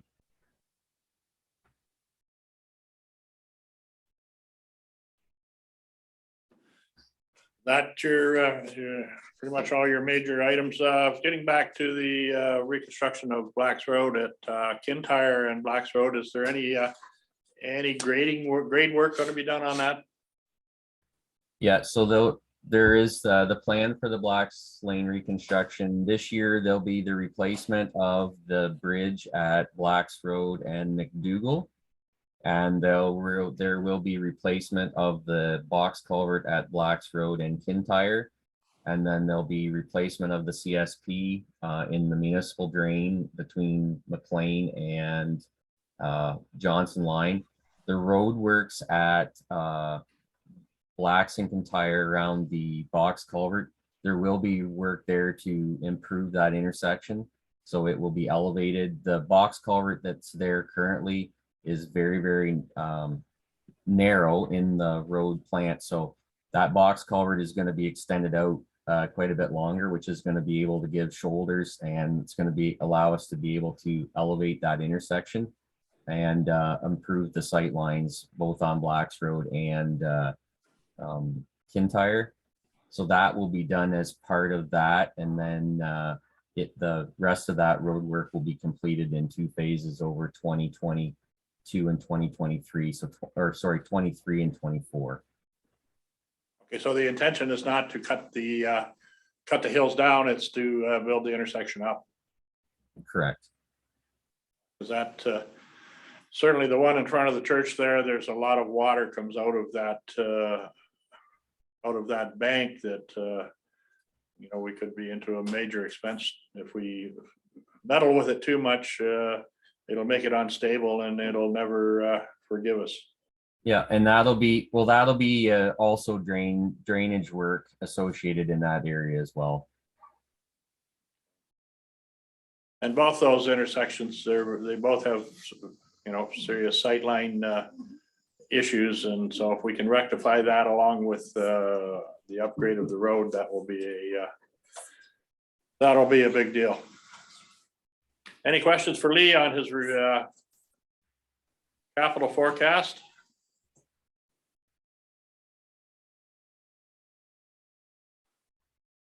Seeing none, so as you were saying, the grader replacement is just being put on the edge for another year. I think you'll see in the capital forecast that Magda will have for you that it was the oldest tandem axle snowplow that was actually forecasted for this year, but it's had to be moved out. We're having a real issue, or there is a real issue right now with supply. Any vocational type truck like snowplows, you know, cement trucks, all those types of things. Right now, what we're being told is for a tandem axle snowplow, if we were to order it today, we probably wouldn't see it for the winter of 23-24. So over 2 years to receive that piece of equipment. So that truck that was scheduled for this year obviously would not come this year, and there's a very good chance that we would not receive that in 2023 as well. So we're going to have to look at that, and there'll be some ideas coming to council in the next little while as to how we deal with replacement of equipment when we have a hard time sourcing it like that. Angela. Lee, with that being said, does that mean that you're going to have to put extra money for increased maintenance in the budget then for projecting? In case we're not able to replace them and breakdowns, and because you can't predict that stuff, right? Yeah, we have included, there's obviously money, and we've kind of allowed for a bit of that in the equipment maintenance accounts for the older pieces of equipment. The grader, as you remember, grader 2, which is the oldest one, we did send it out in 2020, and we had a bunch of work done to it to help get a few more years out of it. So we felt that that was cost beneficial because it is a big ticket item, and we're trying to, just as you talked about with the fire department and the pumper and the replacement of trucks, we want to try and make sure that we have the same thing in public works with a lot of large ticket items. We just purchased, replaced grader one back in 2017. So we're trying to spread, those are the two largest expenses we have are the graders, about $500,000 a piece. So we're trying to spread, we're trying to get probably 2 or 3 more years out of grader 2 before we replace it, just for the simple fact that that's going to spread those big ticket purchases out. So a couple years ago, and I do not remember which truck it was, but I know we had one of the trucks that frequently was going out on a hook. Has that issue been corrected, or is that the truck that you're trying to replace? That truck is actually the one that we replaced that was the truck that we ordered in February of 2020, and we received the new truck in July of 2021. Okay. So the truck that we were having all the issues with has been disposed of, and it was sold in the summer of 2021. So currently we don't have any tandem axle, triaxle that are causing the problems like that other truck was. Yes, that is correct. We had typically on our capital forecast replacement, obviously our snowplow, our tandem axle snowplows see a much different service life than a fire truck that sits inside where it's warm and dry for the majority of the time. So we had always tried for 10 years. That's what we showed as a capital replacement schedule for those snowplows. Obviously, with the way things are right now, the 2009 Sterling that we had that we ordered in February of 2020 obviously was 1.5 years arriving, and now we have another 2009 that was scheduled for this year, which is going to be a couple years. So we're starting to look into 13, 14 years old for this truck. So we'll take good care of them. Staff, I think, in Public Works does a good job of trying to do as much preventative maintenance as we can. And really at this point right now, we don't have an option because like I said, you can't go into Freightliner right now or any chassis company and order a chassis. The order board is closed right now. So we do the best we can. And when we're keeping in touch with the manufacturers to find out when those orders can be placed, because I think that we're going to have to the council's going to have to look at ordering a truck now soon that we know is probably going to be 18 to 24 months before we receive it. Okay, thank you. Because I know that prices even for parts are through the roof, being that I have a family member that's the parts manager at Freightliner, so I know how expensive it is. So, okay, thank you. And I know that we've invested substantially in asset management. And I think that this is going to be a wonderful tool for council to be able to just determine where we're at any given point in time and where we're going to have ourselves in a position to be thinking about replacements and putting the appropriate dollars away to when that day comes. So I'm certainly looking forward to that asset management program to really be able to track what is in real time our equipment situation. Any more questions for Lee?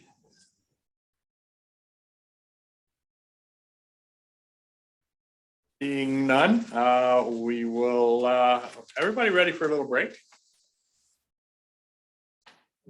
I see one head nodding. How's the rest of you?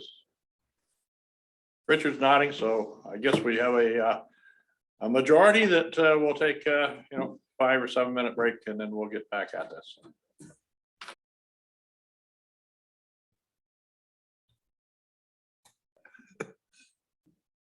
Oh.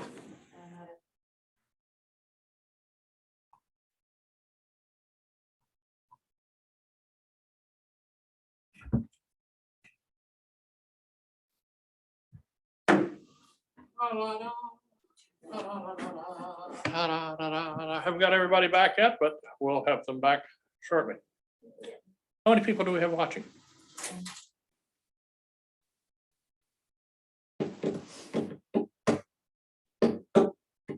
Everybody's back now? All right, well, we will move on to Service Ontario.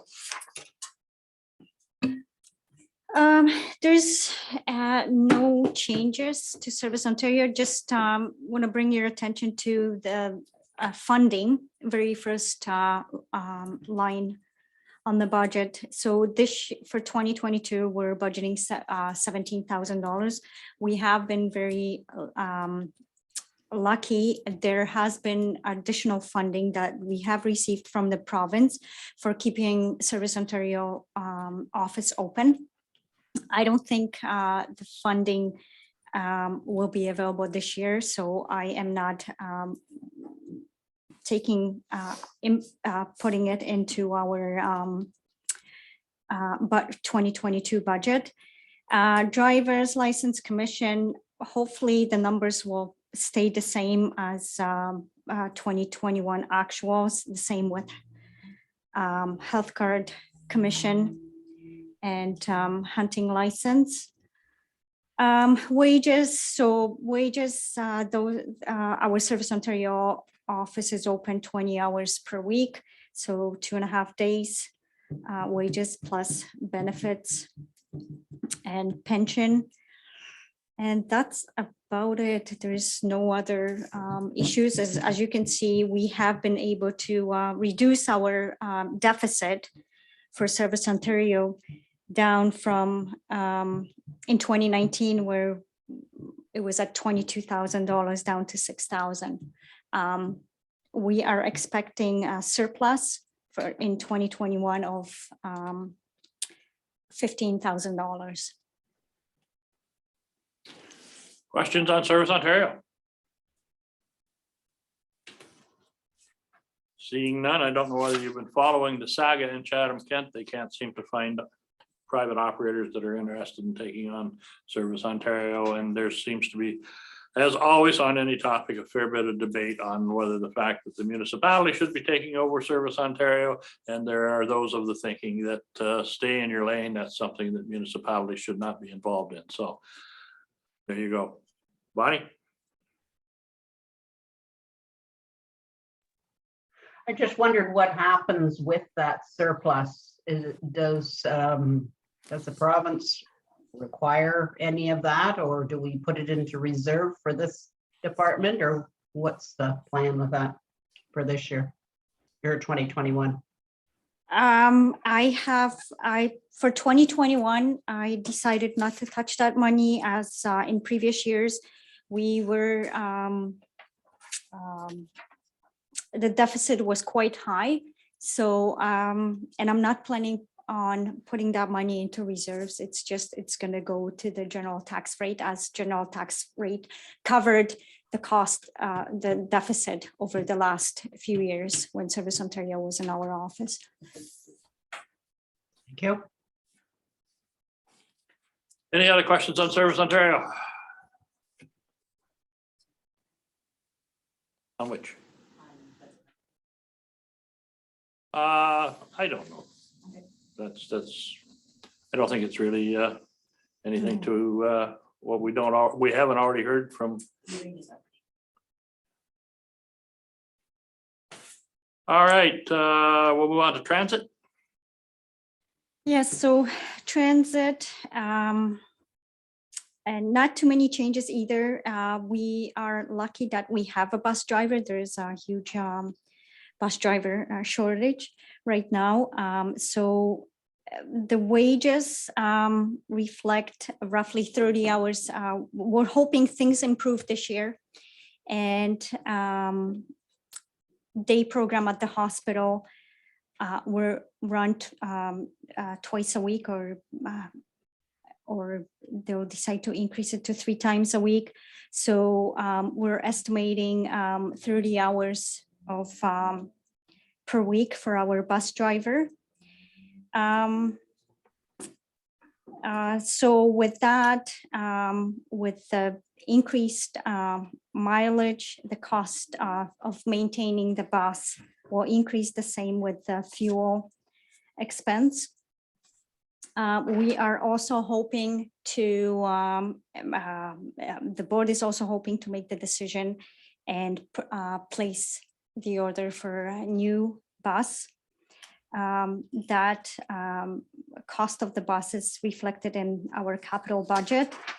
Money will be coming from reserves.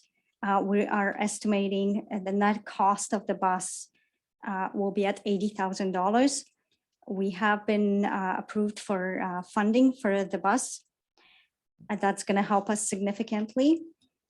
Also, the only thing that is changed since the budget was put together was the provincial gas tax. We just received the announcement, and the provincial gas tax funding is going to be slightly higher, roughly $4,000. So that's good news for a change. Little extra always helps. Questions on transit? I have one through the chair. So the old bus, I just see like you have in other columns for other departments, you sell them and then have it as a small profit. Is that what you're going to do? Like find a family band and sell it, or what are we going to do with the old bus? Yes, so the cost of the new bus is estimated to be roughly around $100,000. That Mhm. 80 would be the net cost. Okay, thank you. Anything to add, Bonnie?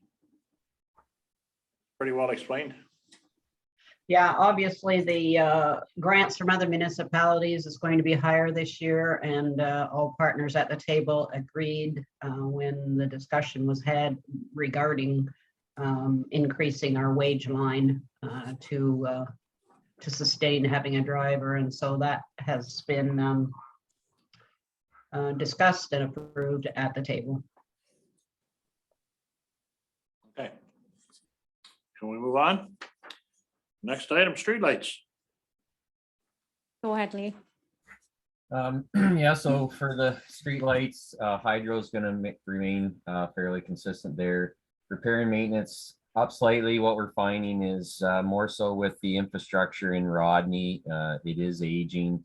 That's not repairs to the actual lights themselves because they're all relatively new with the conversion. That is more of wiring and fuses the infrastructure that's been there for a long time. So we're expecting a little bit more there. And then equipment purchase, we've got a couple areas that we've identified as requiring new lights, and we've also are looking at purchasing a few of the LED light fixtures to have on hand if we do have one that goes down, that we can send when we have the electrician come in, rather than them coming in, diagnosing the light, and then taking it down and then having to come back when the warranty one comes in. We can simply, if we have a new light available, we can take that light down, they can reinstall one at the same time. It's going to save 2 trips for the electrician. And then when the warranty work is done and they send us the new part or the new light, we can just put that back in stock. Just a curiosity question, Lee, when we purchased the streetlight poles and whatnot for Rodney, I don't know if we've had this discussion, maybe you can refresh my memory. Did we at that time purchase an extra pole in case, heaven forbid, somebody has a mishap on the main street and takes the pole out, and then the next thing you know, nothing, it's obsolete and we can't get a replacement to match the rest of them? No, we have not purchased an extra pole at this point for the downtown lighting. Okay, I mean, and maybe it's something that we don't have to be concerned about, but it seems that's the way the world goes anymore. But I think that pole has been fairly standard for some time, is it not? It has, and the company that produces that pole has been around for a long time. So I don't foresee that being a problem. But if that was something, we can certainly get a price on one pole and have a look at that. I know that I have witnessed the one in the Rodney grocery store. It's taken a whack already.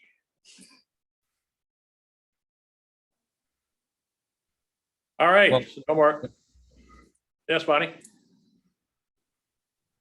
I wondered if the budget here did cover the replacement of the couple of streetlights in Port Glasgow that's been discussed in the past.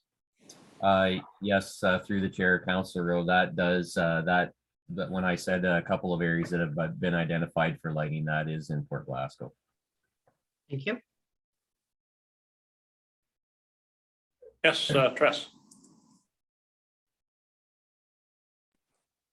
Through the chair, just looking to see, off the top of your head, doesn't have an exact number, but I get questions all the time. I wondered, do we know what efficiencies or what we've saved switching to LED lights over these years? Probably be hard to pin down. Yeah, through the chair, I wouldn't want to give you a number right off the top of my head right now, but that's something that we could look at. Obviously, with the cost of energy going up, that number will be skewed a little bit, but we could look at our hydro amounts and our maintenance amounts pre-2015, and then look at the years following would give us an idea. I didn't realize it'd been that long that we were replacing them for, so that's great. Either way, it's a great savings, I'm sure. And I think we'll notice additional savings this year as well with the LED lights in Rodney, because those high pressure sodium lights that were in downtown before they were large, they were big energy consumers. So with the new LED lighting, we should see that savings this year. Okay, we're done with streetlights. That being said, we'll move on to sidewalks. So sidewalks, we've changed these accounts up just a little bit to better reflect what we're doing. So the wages is our staff time of our public works staff and our Parks and Rec staff who maintain the sidewalks in the summer and the winter. The $2,500 is for inspections, minor repairs that we do. And then our capital here, as we didn't do any sidewalk work in 2021 with the Rodney Reconstruction. So the company that did the sidewalk work for the Rodney Reconstruction in 2021 is coming back. So we are, as part of the final phases of the Rodney Reconstruction, we are replacing the sidewalks along Queens Line to the west of Furnival Road. That didn't get done with the weather in the fall of last year. So they're coming back in the spring of this year to do that. So our hope is that we can, so this sidewalk capital is not included or does not include the replacement of those sidewalks on Queens Line. This is additional sidewalk work. And we're hoping by getting that work out early that we can see some cost savings by possibly, if that company is going to be in the area anyways, that they would consider doing additional work for us. So the one that's noted on here was on the books for last year, and that's actually a new sidewalk. So it's an extension of the sidewalk along Graham Road at the south end of West Lorne that would go down to Marsh and then down to the entrance of the Todd Place subdivision. And that certainly won't be, don't foresee that being $100,000, but we do have a few sections that we're in the process right now of identifying that that would be additional work over and above.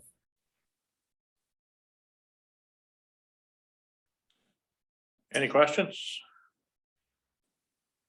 Certainly, I think the Graham Marsh extension is something that's certainly needed.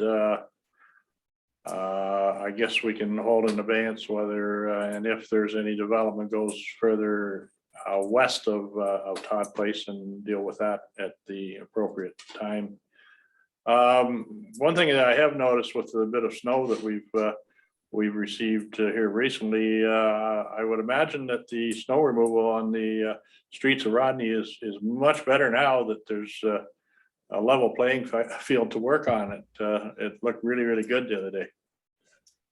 Yeah, certainly for the trackless machine that Parks and Rec uses for the cleaning the sidewalks and downtown as well.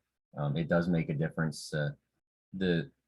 both with the condition of the sidewalk and the width of the sidewalk. The old ones along Ferniville Road were substandard in width, and that makes it very challenging for the guys when there's snow covered, and you know, they do a great job of trying to stay in the middle, but when they're narrow like that, it's very easy to get into the sod on the side. So that definitely helps us out a lot, and it will be with the replacement of the sidewalks on Queens Line to the west. That will be a big boost for sidewalks in Rodney. Okay, anything else on sidewalks? All right, let's move over to our favorite subject, sewers.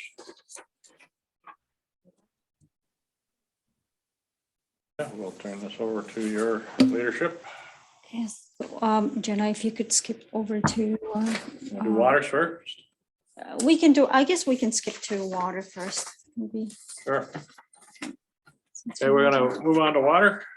So it's, so basically, I'm gonna go through revenues and I'm gonna ask Lee to go through operating changes. So basically, the revenue for water department, I am proposing a slight increase for the flat rate. So currently the flat rate for water billing is at $42. I am proposing an increase of $3 for flat rate to 45, as well as water rate, consumption rate. Our current water rates are at $1.58. I am proposing a 7-cent increase to $1.65. The reason for water rate increase is at December Tri-County budget meeting, the board approved an increase of 5 cents per cubic meter for of water rates for this year. In order for us to transfer the appropriate amount to reserves, we have to keep up with that increase. Therefore, our municipal increase is proposed at 7 cents. We have a separate water rates for BD line residents. So again, currently they are being charged at $2.20 with the potential increase. That rate's going to go up to $2.27. With that being said, for the customers that are only getting a water bill, they will be looking at an increase of $5.94 every other month. So that increase is based on 42 cubic meter consumption, or 35 up to $36 per year of additional charges in water.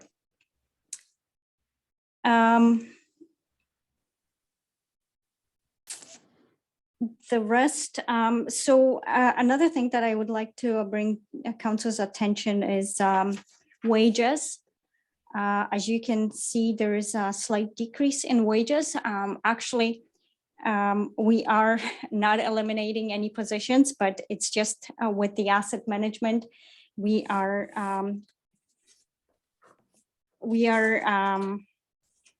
changing on how we report cost.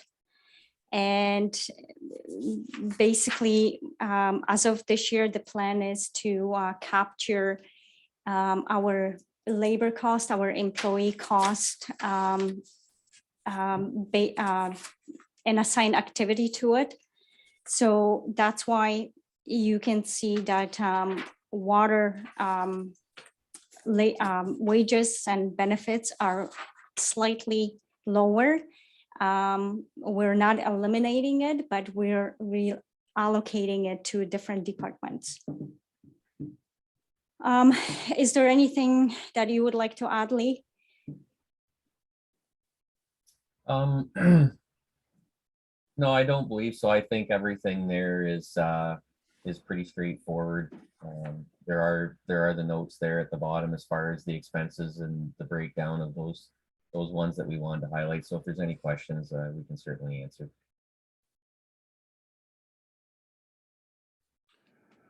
Hey, any questions for Magna or Lee on the water rates?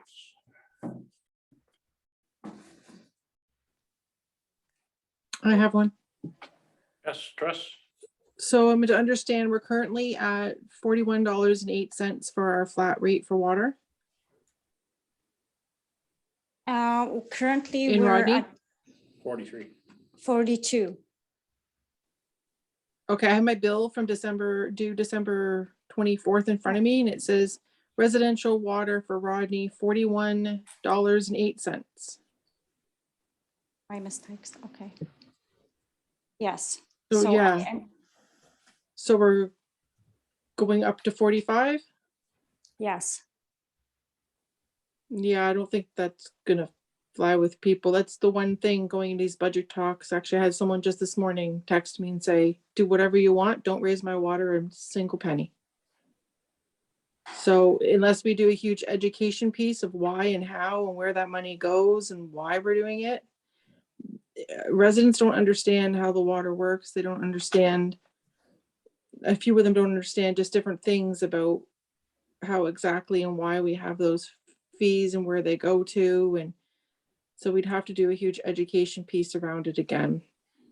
Yeah, Yes, I'm not and comfortable. People are strapped as it is. I'm not comfortable with raising anything like that. They've been hit how many years in a row now? So yeah, I'm not comfortable with raising that. I know that we did agree to a raise in the Tri-County, but we need to figure something out because we're gonna have water wars again. I completely understand that, but currently, if we don't increase the water cost and flat rate, with the current proposed rates, we are able to move $55,000 to reserves. If we don't put sufficient funds aside, we're gonna run into a position where we're unable to refurbish our water infrastructure. And as you know, we in the past, we had two big projects. Both of them added together were in the range of $800,000. Any water infrastructure replacement cost a lot of money. And currently we have, based on our budget, we're hoping to have $810,000 in reserves by the end of 2022. As you can see, with the cost of infrastructure, there's not a lot of money to do No, there isn't. anything, and 55,000 is certainly not enough to put aside annually. That Mhm. we need to be putting at least $100,000 a year into water reserves. And at this point, I do feel for our residents, I do understand the water bills, sewage bills are very hefty, but we don't have a choice. Mhm. No, how I Our explain it to infrastructure is, residents, yep, sorry. how I explain it to residents when they call me, I'm a family, I give them an example of myself. I'm a family of 5 and I pay, if you break it all down, sewer, everything for the 2 months, I pay $3.40 a day for water and sewer, which is absolutely nothing. I don't see it, and I'm not a wealthy lady whatsoever. I don't see that as a huge deal. But others, when they get a bill for, $250, $300, whatever their bill might be, they get quite upset and are finding it a hardship. So, but when you break it down per day, it's the to me, it's the price of a fancy drink. So if you're going somewhere, but that's your utilities. And we don't want to run into a problem where we're having, you know, a huge issue with our water infrastructure or anything like that.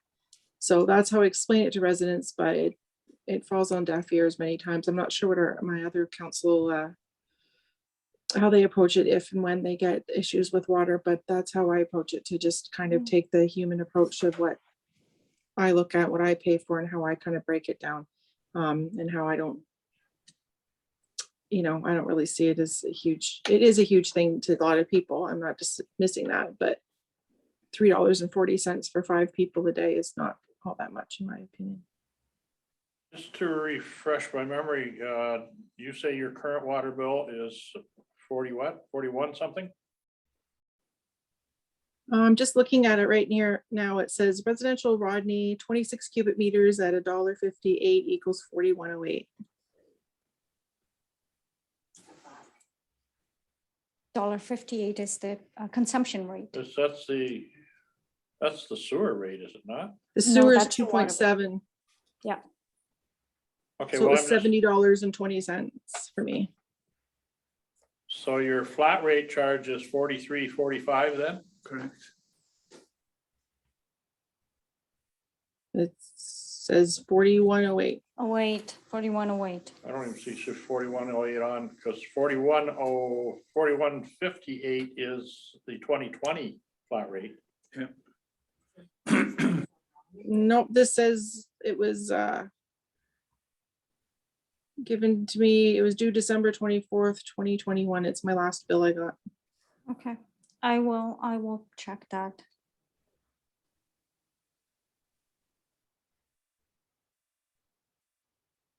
I think we need to kind of just get things in. Yeah, I will.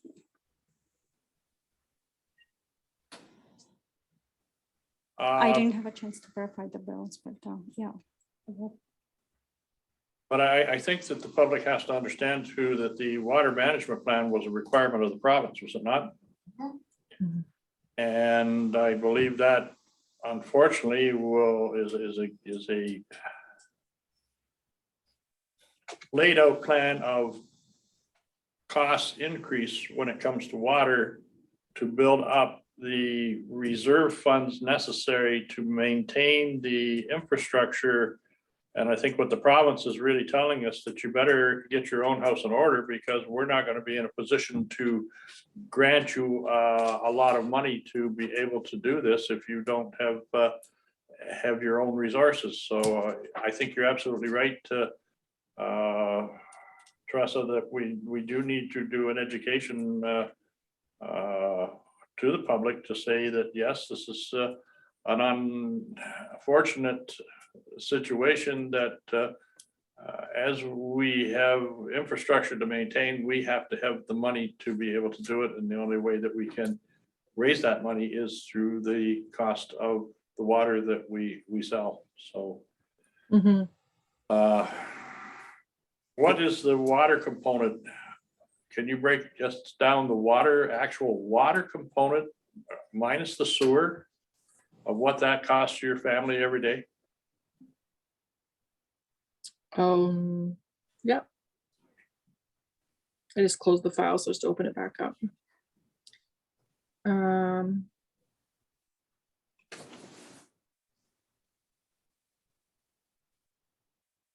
They're two different animals, but they do go together. And please remember that that bill is being issued every other month. So it's for 2 months, not just 1 month. So that would equal $150 roughly a month, which is comparable with other utilities, hydro and gas these days. So I mean,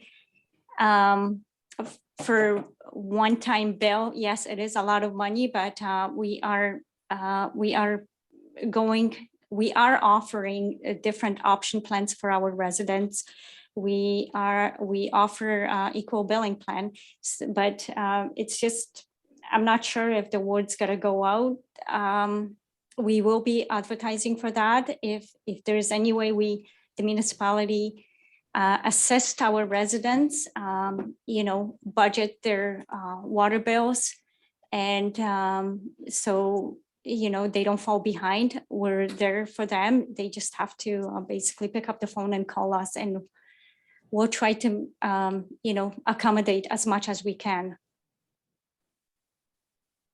And what's the actual water cost? If you're working on that, Tress? 26, what's your consumption, Councillor? I'm just trying to, I'm reading it off my phone, so it's not easy here. So the consumption was.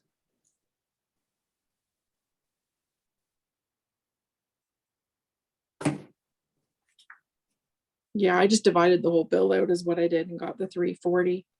That included the sewer though, so. The consumption was 26 cubic meters, it says. Okay. 2 reading dates, yeah.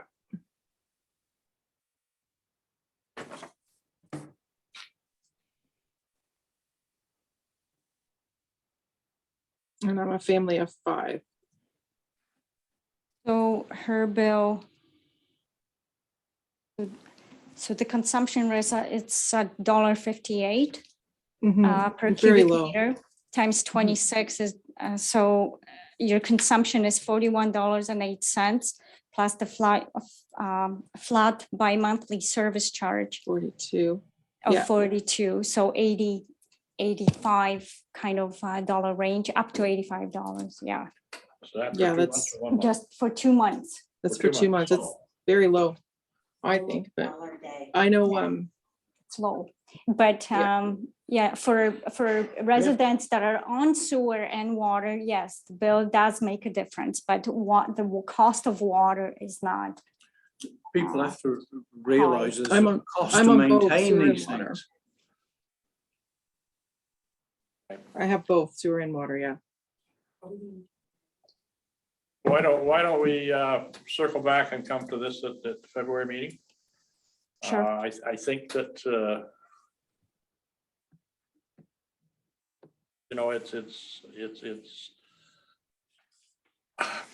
I don't know how we can do it any cheaper to supply water to people's homes. No, if something goes wrong, we're gonna have nothing in reserves That's to what I put it mean. right. And then, Yeah. of course, we've been put on notice, so why don't we leave that and circle back to the February meeting? Why don't we do them both at the same time? Okay.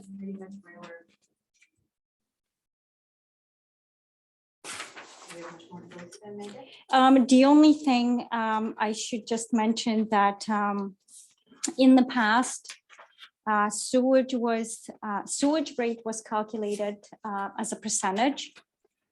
So for Rodney sewage, the rate was at 1.71, which is 171% of water flat rate and water consumption rate. For West Lorne, that rate was 164% of your water bill. So we ran into issues that, when the water rate went up, automatically sewer went up, causing a lot of confusion for our residents. So going forward, as of this year, I would like to eliminate that rate and assign a fixed rate to both sewage and West Lorne and Rodney. So I am proposing for the flat rate for Rodney of $75 and West Lorne $72, and consumption sewage rate based on water consumption $2.70. I'm proposing no increase for sewer for Rodney, and for West Lorne just a penny, just rounded up to $2.60. 60 cents.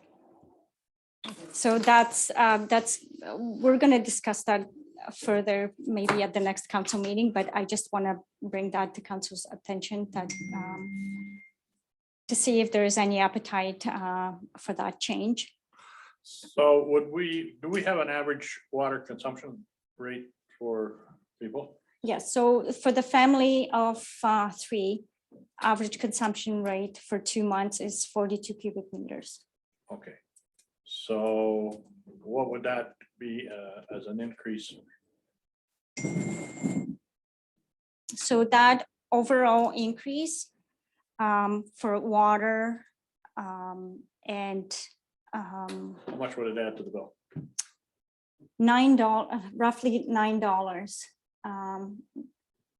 per biweekly, or annually roughly $55. Okay. All right, so we'll circle back to the next meeting. Where do we want to go here now? Landfill? Sure.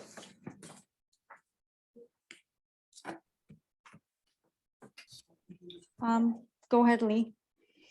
Okay, through the chair, couple highlights in landfill here compared to last year.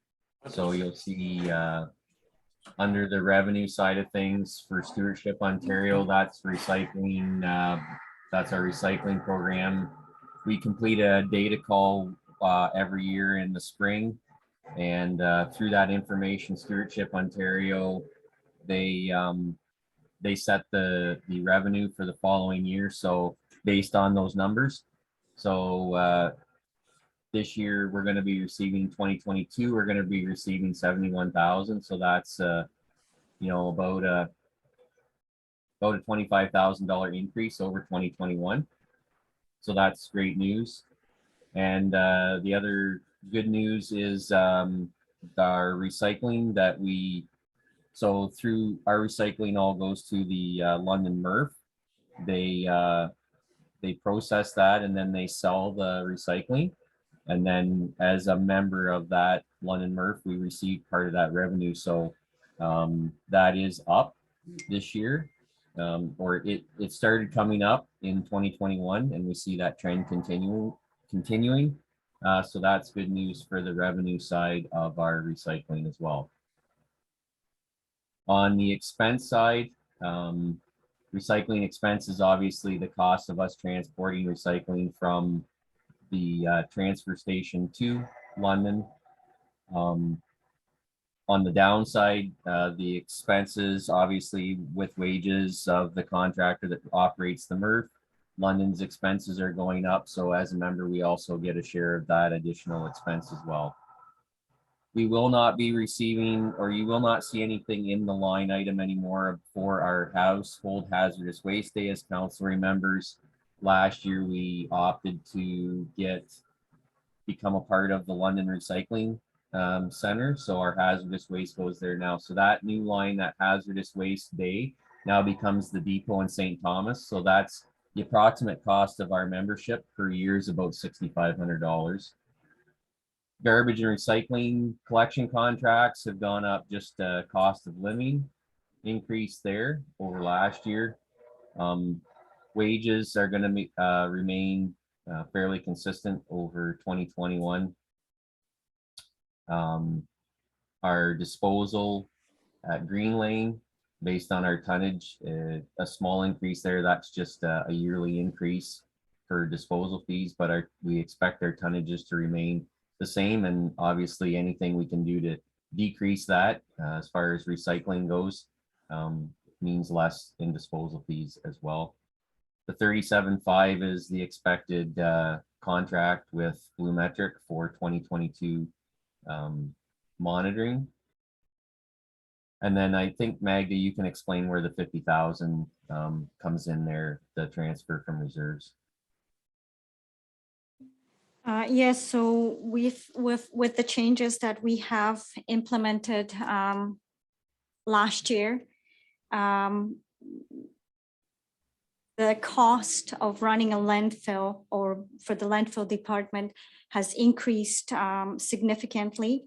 Therefore, to minimize the rate increases, we have money in reserves for that we could use for waste management.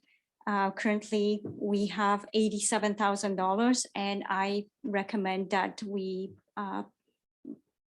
use $50,000 and allocate that money towards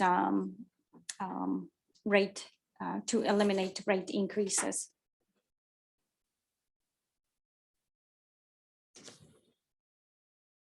Questions for anyone on landfill? Bonnie? So just working backwards from that last comment of Magnus, the transfer from reserves, is that coming from the landfill closure line, or where is that again? No, that amount is coming out of waste management line. There's $87,844. Okay. And the, so we have not been transferring into our reserves for the landfill closure. Do we feel we have sufficient funds in that reserve at this present time? Yes, we do. Okay. And in terms of the increased revenue, I was just wondering whether your thoughts were both for the Stewardship Ontario and the MRF. Is that because we are producing more recyclable items to send there? And is that because of the cross municipal garbage pickup that's happening? Yeah, through the chair, Councillor Rowe, I do believe a lot of that, the data call that we have to fill out and submit every year is a very lengthy process, but it calculates a lot. It's based on our tonnages. It's based on, you know, there's a education component. There's a component of what we're doing in other areas of recycling as well. So I think that the fact that we are generating more recycling as a percentage of our overall waste, and I think that, so that's where we're seeing the increase, and I think that that in large part is due to the municipal-wide collection program. Okay, and Which is a good thing. that's a great thing, yeah. And just for my own benefit, could you remind me what the contracts and agreements are that we pay for? So Blue Metric Environmental is the company that was formerly WISA. That is the company that was contracted by the municipality back in, I believe it was 2006 they started. And so they do, every year they do a spring and fall inspection of the landfill. They do all the groundwater monitoring at the various wells that we have around, and they submit the report to MOE on our behalf each year. Okay, yeah. Thanks for that reminder. Okay. I don't know, for those of you maybe that ever have not been to the landfill site lately, I think that our operator is doing a really, really good job of maintaining everything out there, and I do get good reports of how he interacts with the public. So Gary's doing a great job as far as I'm concerned. All right, we'll move on to cemeteries.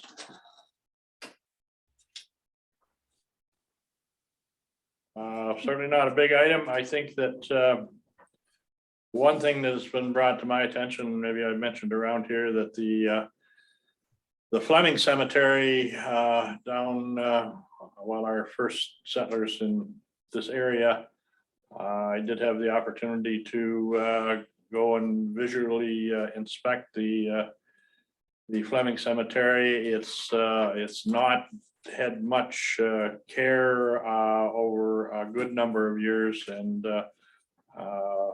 I'm not exactly sure just what it may cost. It has a fence there that if you leaned against it, it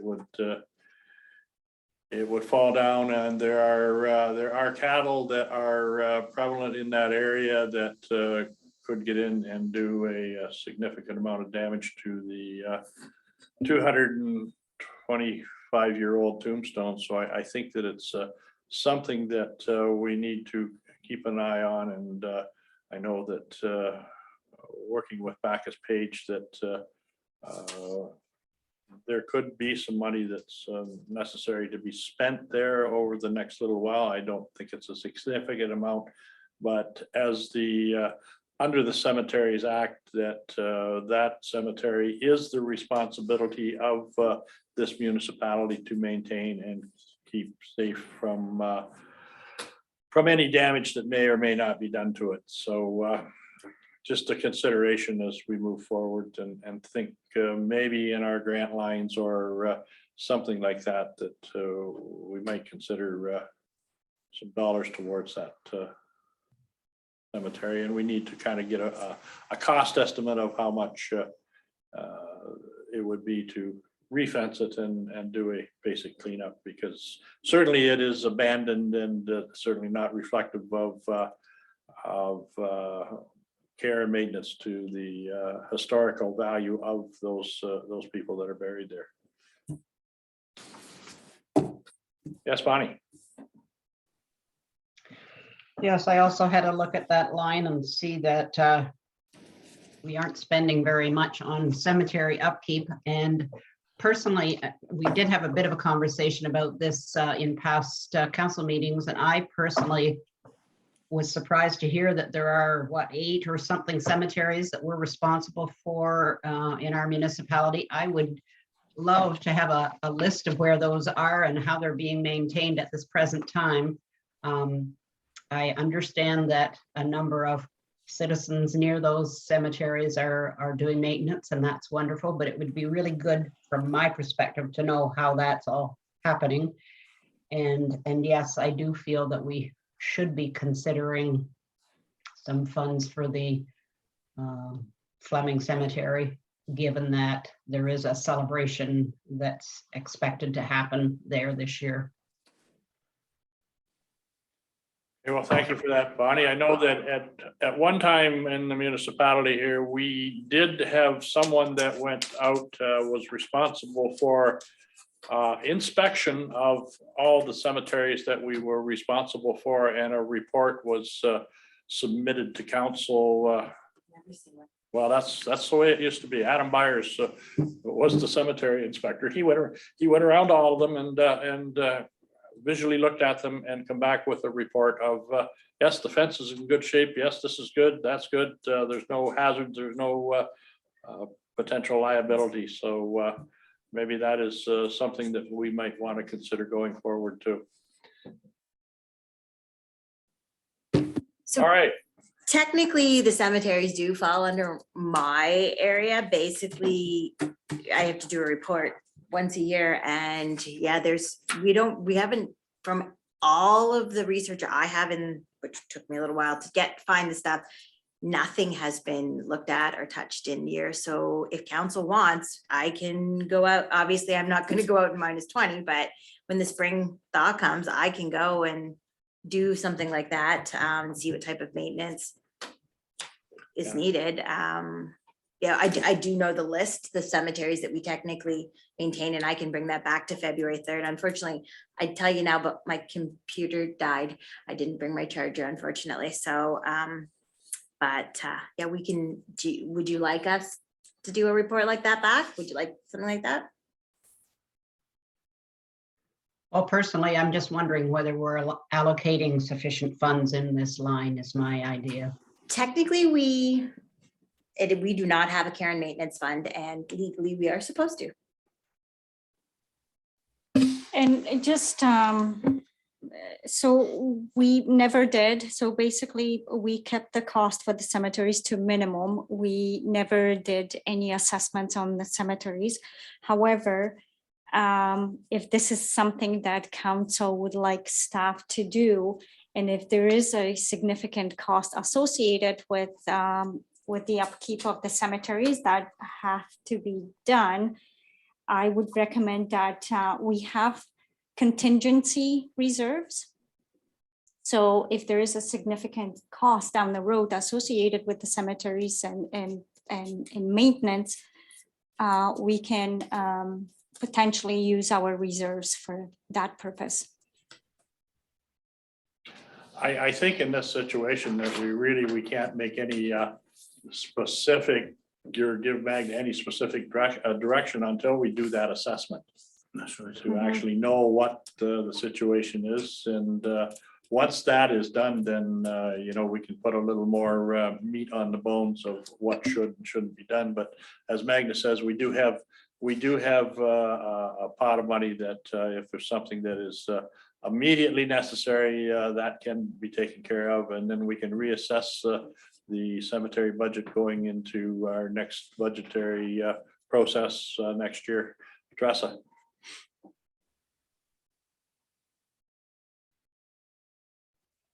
Through the chair, yeah, what I was going to say has already been covered, but I was going to ask how much our contingency is. And do we have somebody that would, like, did you have someone in mind that would look after cemeteries? And would it be our maintenance that would come out, or Parks and Rec, or what would it be that would go out and look after that? I would just like something in there at some point. So for Reality is, if we hire somebody out or hire that out, it's gonna be costly, yeah. yeah. Okay, well, let's revisit that on February 3rd. In the meantime, would it be okay to have a list of the cemeteries? I quickly jotted them down at that meeting we had at the end of Yeah. last year, but yeah. I'll provide a list on February 3rd, but I'm gonna be honest with you. I think really a report back to you guys, but it's gonna be later in the spring. If maybe Okay. Lee and I get out, or Chad and I get out to the actual cemeteries and go through, I'll take photos, see what it is.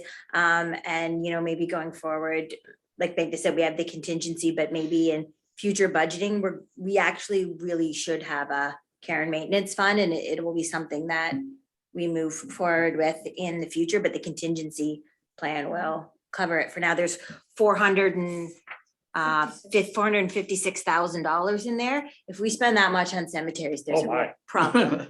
So That's a lot. That was my next question. How much is it? And you know, we're only looking after and preserving our own heritage here when we're doing it. So that's something worth doing. And see, that's the thing about the Fleming Cemetery is when, and certainly I will have to probably go with you to find it for you, because it's certainly way out of the way. It's right down by the Thames River. So of course, being as remote as that, it has been certainly neglected over the years.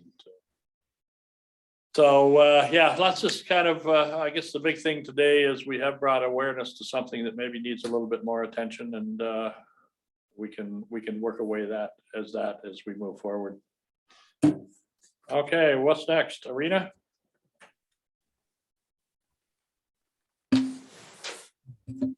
Yep, so the arena budget, this went to the Board of Management at their January meeting and was approved.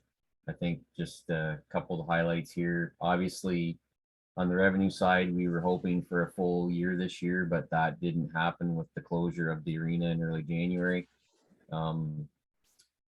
We did receive word the province put out this morning. It looks like we are going to be able to go back into operation on Monday, January the 31st.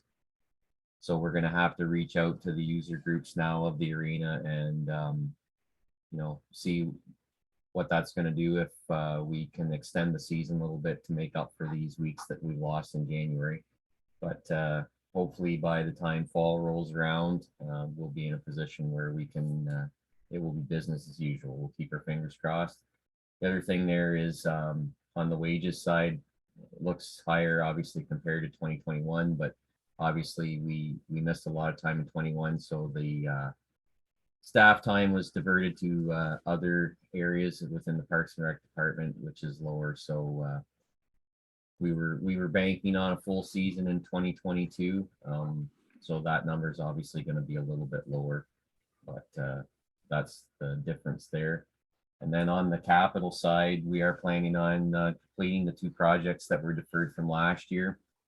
So that's painting of the roof and the repair of the eave troughs and drains at the arena. And we're also looking at, we're going to transfer to reserves. We're going to start putting money in reserves this year. As you all remember from 2020, we had the issue with the mold in the arena, and that was caused by excessive moisture. So we do need a new dehumidification system for the facility, but that is a big ticket purchase, and it's not something that we can, that we fiscally we can do in 1 year. So we're going to start putting money into reserves. The plan is we've already applied for 1 grant and we're unsuccessful. And if we do get the money, we'll be in a position to do the work. But as of right now, if we put money into reserves for the next 3 years, we're hoping that we can put that dehumidification system in 2024. Okay, any questions on Bonnie? Just in terms of the COVID-19 expenses, I'm guessing that is partly for paying for security ongoing. Was that a decision of the board that the security continue to be paid for that? And will they be requiring the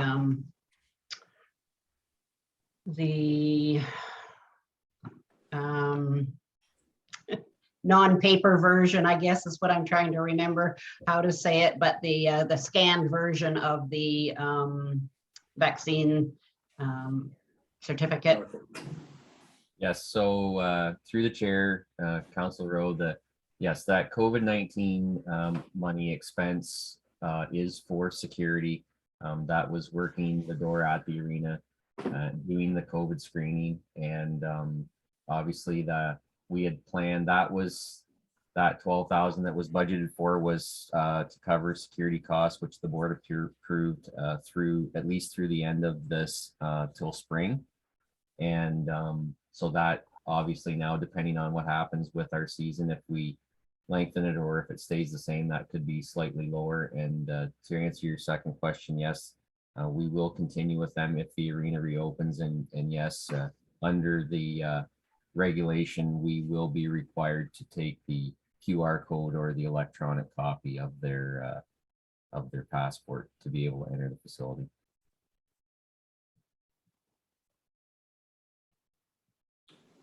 Any other arena questions? Certainly, again, it's been a pleasure to work with the arena board, and especially with Dutton Dunwich, who certainly are supporting the facility and taking responsibility for the residents that are coming. It works out to everybody's benefit to have that type of working relationship with your neighboring municipality. I guess. Hey. Oh, sorry, I was just going to say through the chair, just for council's information, we did do an update of the percentage of people using the facility. As you remember, that was always done based on the main user groups of the facility between Dutton Dunwich and West Elgin, and it didn't change a whole lot. It worked out to about 1.5% swing in favor. It was 1.5% more. So we're currently now we're at a 43.2% of Dutton Dunwich residents and a 56.8% for West Elgin. So not a whole lot of change there. Okay, next item up is the Parks and Recreation Marina. I guess it's more the Parks and Recreation BD Access Park. It's actually allocated to the so-called Port Glasgow Marina, but I guess that's just a geographic description of it. Any questions on that? I guess one, I see sewage expense, $5,000. Yeah, we have a couple of maintenance items that we have to look at this spring for the sewer. That's the sewage system that does both the washrooms, municipal washrooms, as well as the yacht club building.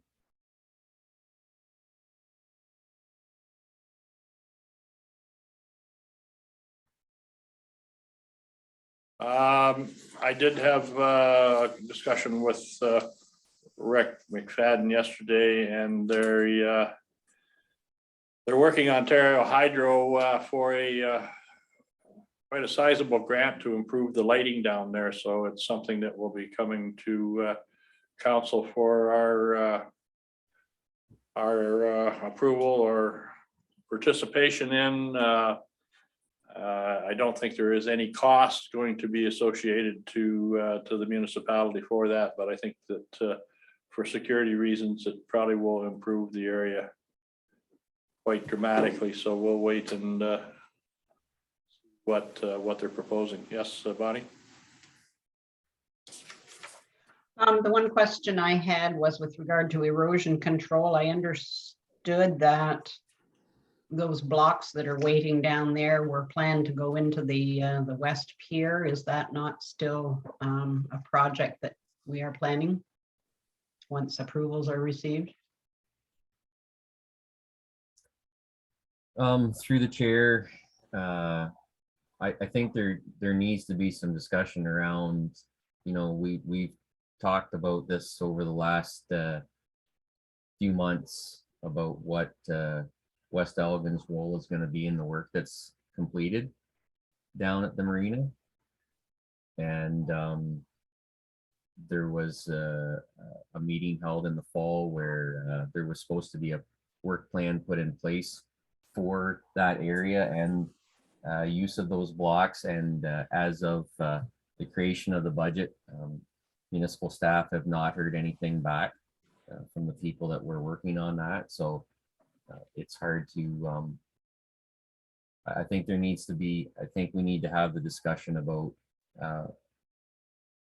West Elgin, the municipality's role in what takes place at the marina, within the marina grounds, and where that cost is going to be allocated, or who's going to pay for that cost. I mean, we can put money into a budget for that, but is that going to be our role?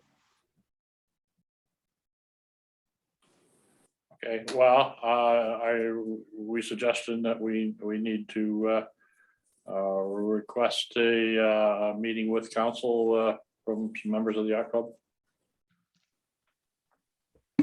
I do believe that once the direction from council previous was, I gotta be careful I say this because it was done and closed, to meet with them sometime in early 2022 regarding our agreement. And So that there'll be some discussion in closed at next council to finalize plan for that. We just didn't have closed the very first council this year. And I didn't say that in closed. That was in an open meeting. That's on Okay. YouTube. So then, yes, there will be, that was the direction. The direction was to have a discussion. Yes, but there was more to it than. And through the chair, so the budget for the marina was developed based on the current agreement. So any initiative the yacht club is planning on doing for the upcoming year for 2022, based on the agreement, they just have to communicate with the municipality, but in terms of cost, they will be responsible for the cost. that's, I think, I'll get to you in a second, Bonnie. I think that's one thing that we possibly put on our next meeting, the refurbishment plan that they have put forward, because They don't have a plan ready. They didn't put a plan forward. oh, okay. It There's hasn't been no sent. plan from them. It hasn't been sent to you yet? Oh, okay. Seen nothing, All right. heard nothing from them. All right, okay, we can deal with that a little later then. I believe there is one, and I know that they seem to be anxious to get council's review of it and approval of it, so they can move forward and get the things ordered. the reality is though, it's, Oh, yeah, that's, I got so nobody. they don't even need, I mean, Well, what they're saying is they want to ensure that it's satisfactory to us, so they want to present it to us. oh, you mean for the beach area? Yeah, the I big, th- Oh, okay, I thought you were talking about shoreline erosion. oh, no, Beach area, no. yes, that will. yeah, but they We'll want, have that on the January 27th council, but no, I thought you were Okay. talking about shoreline erosion. I yeah, don't know what you're talking yeah, they want us to review that, the beach area, and if it meets with our approval, giving them the okay to proceed, and there's no cost to us. They're bearing the, between the Lower Thames and the yacht club are bearing all the costs to that. So they just want us to be aware of it and to be satisfied with it. Bonnie?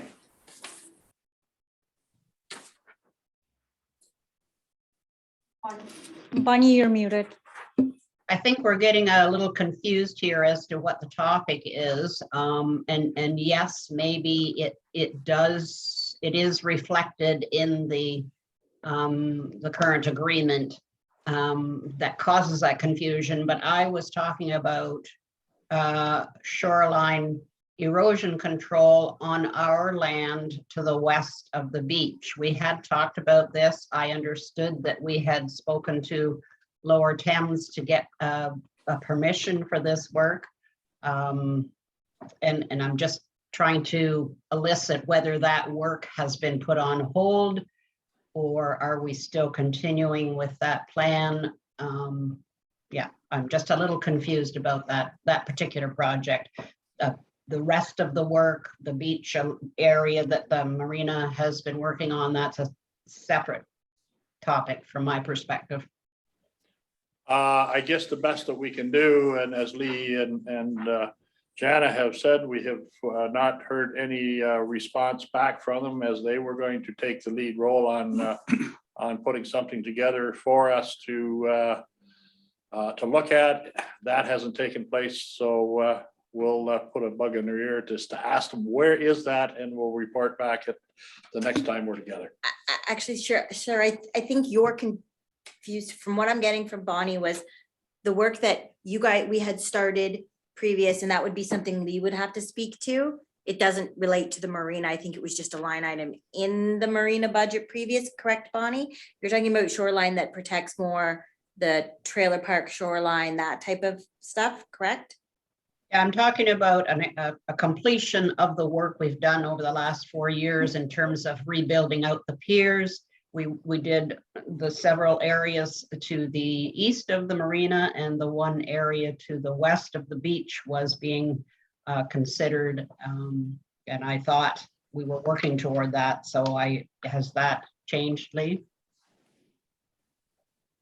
Through the chair, that work that was being proposed, there was some differences of opinion on what that work should involve for those areas just to the immediate west of the marina, around the mouth of 16 Mile Creek. And at a meeting which Mayor, Deputy Mayor, CAO, and myself attended with the members of the yacht club back in, I believe it was either October or November, early November.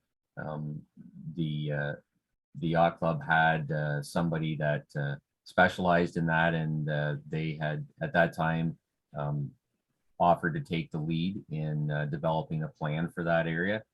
And so municipal staff were awaiting. We've not heard anything back from them at this time. So that's really where that stands at this point. Richard? Yeah, just as far as I know about that is that particular person was applying for permits, and I've heard no more since.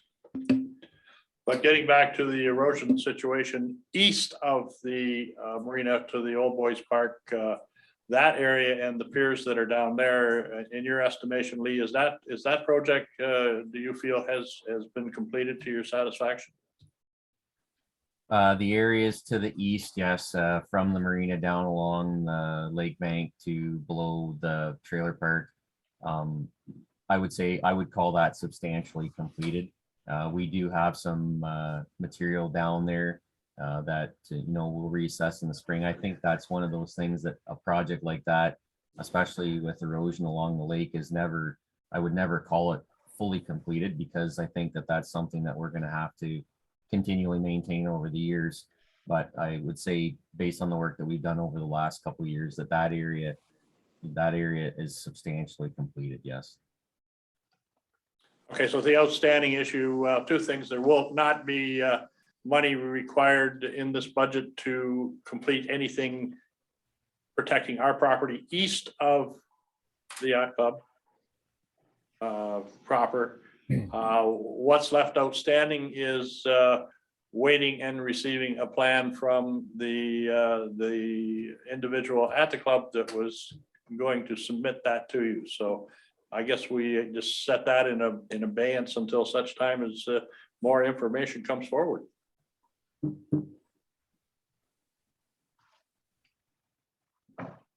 Okay, any more questions on that? The bridge is scheduled for this year? Well, we're going to try for this year. Obviously, the plan was to have the Army Corps handle that and do that for us, as they did back when it was originally built. But with COVID, that's not been able to happen. So we have reached out to them to see if there's a chance that maybe that work can be accomplished this year. So that's why we placed that money back in 2022 budget. In that design of the bridge, has there been any consideration given to make it so that unauthorized vehicles don't have access across that bridge? I think that'd be hard to do and keep it accessible. And legally, we can't build a public outdoor structure that's not fully accessible to power wheelchairs. Wow, power wheelchairs and power Jeeps are two different. Yeah, but it would be. Well, that's what just a simple question is there any way that we can make sure that it's accessible to those individuals that need it, but it's not accessible to those that want to abuse it?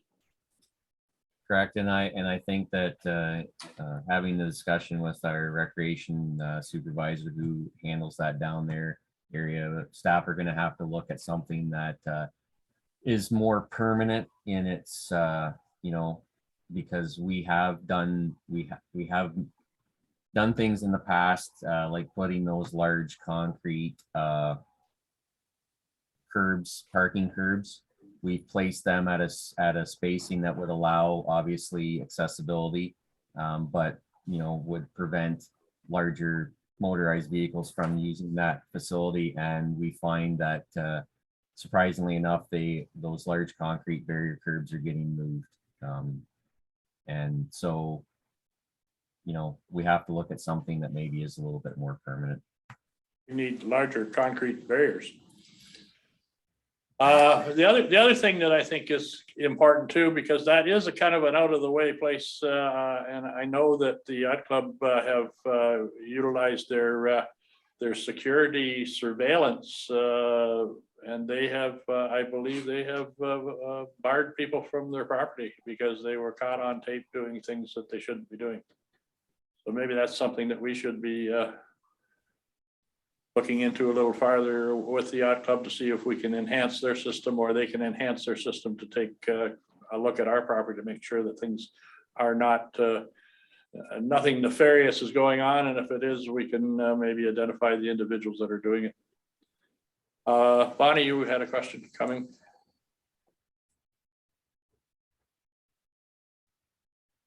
You're muted, yeah. Having a heck of a time unmuting here.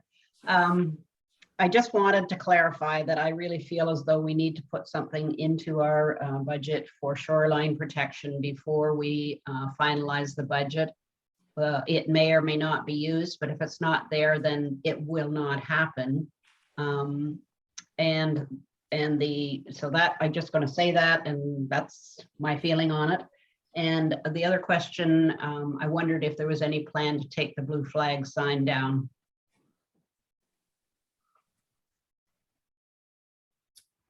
Through the chair, I will reach out to Adam, and I thought that was done, but I will confirm with him, and if it hasn't been, it will be. All right, no further questions on that. We'll go to Parks and Recreation. Programming. Magda? Go ahead, Lee. So the programming here, I think most of this is pretty straightforward. We, in the basketball there under expenses, we're looking at purchasing a couple of portable basketball nets for use indoors at either the recreation center or the arena, to maybe start some programming as far as basketball goes. We have left the money in there for Civic Holiday, Canada Day, Rodney Fair. Obviously, all those are going to be still COVID dependent this year. The Christmas parade, $5,000 has been left in there. My suggestion is, I think it worked well. We have service clubs in both Rodney and West Lorne that have taken the lead in providing a Christmas event for the two towns. In the past, we've always had the West Lorne Parade. They have come to council for their support. I believe it was up to $2,200. And we did the same thing so we extended the same offer to the night market in Rodney this past year in 2021. So my suggestion would be to leave that $5,000 under Christmas parade and use that money to support the clubs in offering that for the two towns. Other than that, the one thing there in transfer to reserves, we are looking at a multi-use pad to be built to take the place of the aging tennis courts at Miller Park in West Lorne. Again, that's something that we felt was too big to do in 1 year, so we're going to transfer money into reserves this year, and with the hopes of doing construction of that in 2023. Questions for Lee? Okay, first out of the box was Teresa. Thank you very much. Through the chair, yeah, we talked at our rec meeting last night in regards to the multi-use pad and what that would look like if brought to council. And we looked at our survey we got back and the results of that as they reflect to the budget. So that was great. So thank you for that. Looking to see that there's 2 entries for soccer and 2 for baseball, or 1 youth and 1 adult. Through the chair, the first ones there are our revenue side. So the very top line under programming, that soccer is actually revenue that the municipality is receiving through from the West Lorne Minor, or from West Lorne Soccer. And then the second line of soccer there, the 7330, that is expenses. So that is our staff time and the to do the lining. So that's the same with baseball. Baseball would be revenue from rental of the diamond, and then obviously the second one would be the cost associated with the chalk and bases, whatnot. Okay, I just wanted to clarify. Thank you. Bonnie.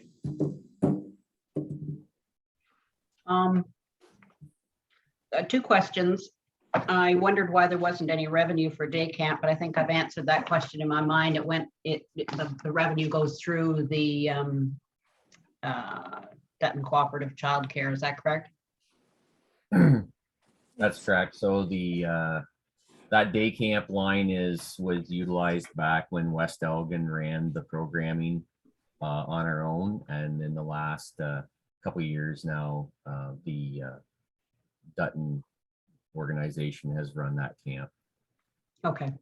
And the other thing, I wondered why we didn't put in our income that we're expecting from fair grant and Canada Day grant, did we not put that in just because we're unsure whether we will receive it based on the pandemic? Is that?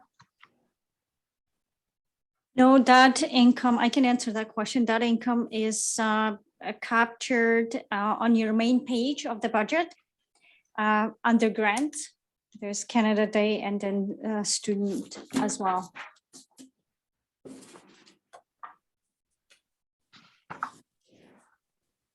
Oh, so then it's not applied to the specific department that it's going to. Right. Canada Day, we were thinking of moving that Canada Day grant over to Parks and Recreation. As far as student grant for the summer students, I suggest that we leave it under general, as that kind of pertains to 3 different departments. And we usually get a grant for the fair as well, do we not? No. That's county, isn't it? County. Yes. So we don't recognize any county grants that come? No. No. Well, the I think county, I that- believe this year's adjudication that the county contributed around $6,000 to the Rodney Fair. Mhm. That would be directly to the fair, Bonnie, not us. That's the fair line in there is the amount of money we're contractually obligated to give them under that agreement. Like the services of in-kind and rentals. I see. Okay, understood. Thank you. Additional questions? Just wondering, I don't, as we discussed at our last meeting regarding an outdoor ice pad in Rodney, I don't see any placeholder numbers put in for the budget this year. Was it an intent not to consider that for 2022? Through the chair, I think there's a couple things there. Number one, obviously we have to look into that, and we have to see, staff hadn't had a lot of time since our last meeting to look at costs. I don't think that it's going to be, if we do move forward, I don't think it's going to be a huge expense. Two items there. One is that money that we're setting aside into reserves, a small portion of that could be utilized if that was the case. We've also, just in some brief conversations since our last meeting, we've talked about some sponsorship options for an outdoor rink.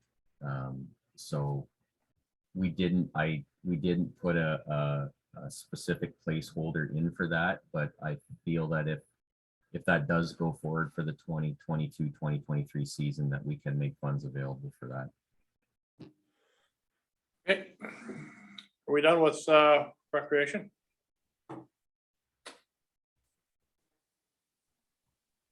All right. I've shuffled my papers up really good here. Okay, Parks and Recreation Center. I believe this is Rodney. That is Okay. correct. Anything you want to highlight there, Lee? No, I think the on the revenue side there, it's quite a drop from last year, obviously, but I think that's, if council remembers, we had Tiny Tots in there for the first 6 months of 2021. So we don't foresee that revenue. That's the change there. The other big one, I think, in Recreation Center, under the Rec Center, is capital expense of the roof and eave trough.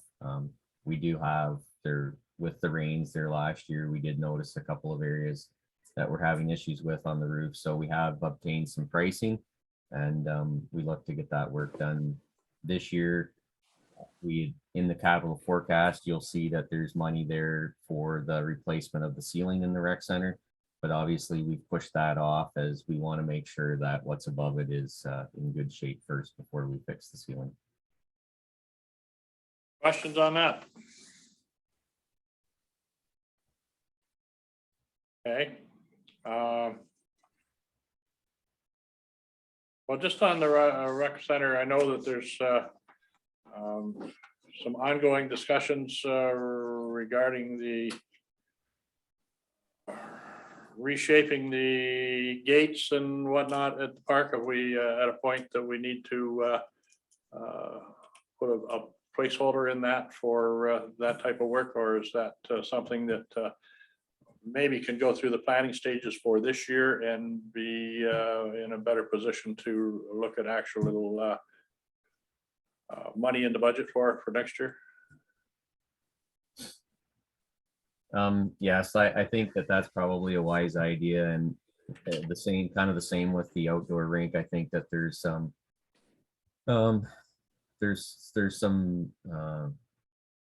possibility there for sponsorship for that type of work. So I don't think that would be wise to put money to set money aside in a budget specifically for that this year. Okay, all right, next item up is the pool.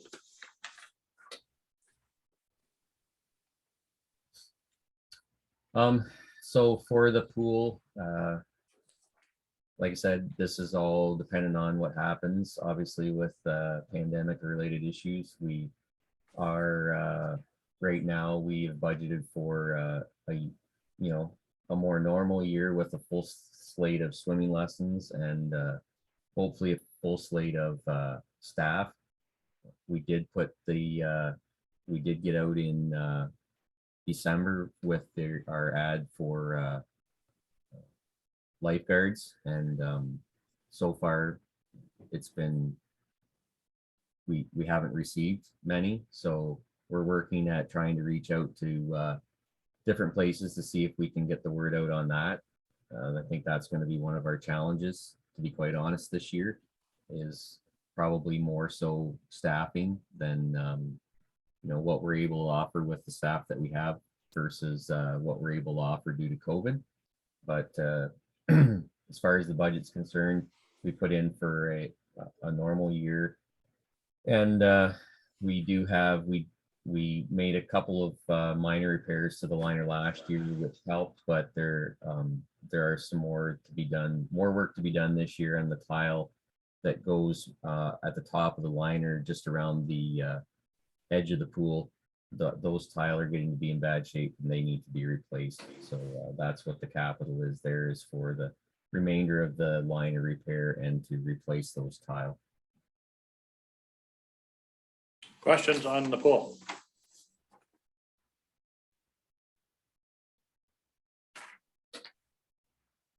Okay. Port Glasgow Trailer Park budget. Operations, or what kind of operations do we have?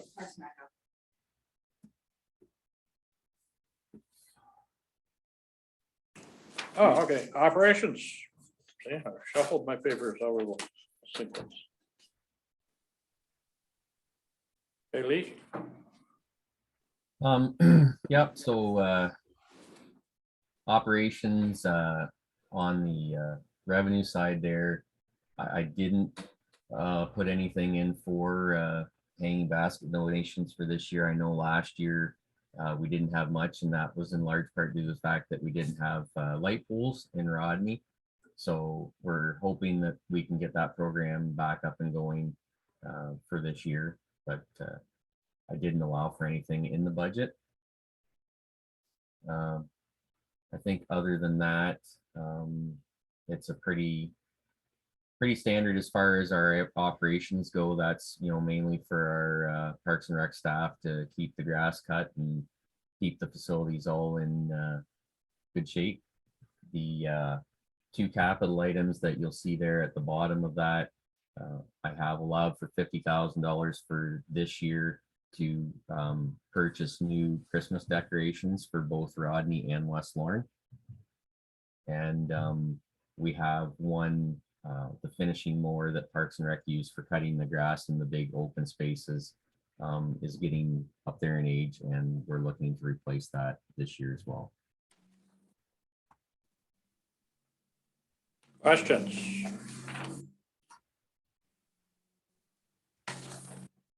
Yes, Teresa. I'm looking at line 733-6. It's the old jail. Just wondering, do we do maintenance and look at that and couple times a year, or what happens with that to make sure we're keeping that as best as we can? Yeah, that's something, obviously, especially over the last couple of years. You'll notice there hasn't been anything, but obviously with COVID, there hasn't been much in the way, we haven't had any activities in there. And typically, my understanding was that going into the jail or going in to see the building was done on a resident or somebody that, would make call, and they would basically make a request. So it would be kind of a, an appointment type thing. So, I know that our public works staff, or sorry, our communication staff are in there just to check on the facility occasionally, but there hasn't been a lot of time spent on it over the last couple of years. Other questions? Kind of sobering when you take a look at the cost of our insurance for those, the arena insurance line item is $38,518. And the Park and Rec operation is $36,327. That's almost $70,000 for those two entities, which is really, when people wonder why there's a tax increase, when you take a look at those two items alone, quite significant. I don't think that there's anything that we can do on our end to mitigate some of those insurance costs. It's probably based on accidents as they happen and issues right across the world, right? So. Oh, it is that, but I mean, do we have, have we had the conversation with the insurance companies to say, is there anything that we can do to satisfy you that we are doing our due diligence and maybe our risk is not as great as what you have assigned to us? Mr. Mayor, we are planning on putting together an RFP. There's not too many municipal insurance companies. There's, I believe, at this point, there's between 3 and 4 of them left. So, but still, we're going to give it a try. We're going to try to see if if other companies offer more affordable rates.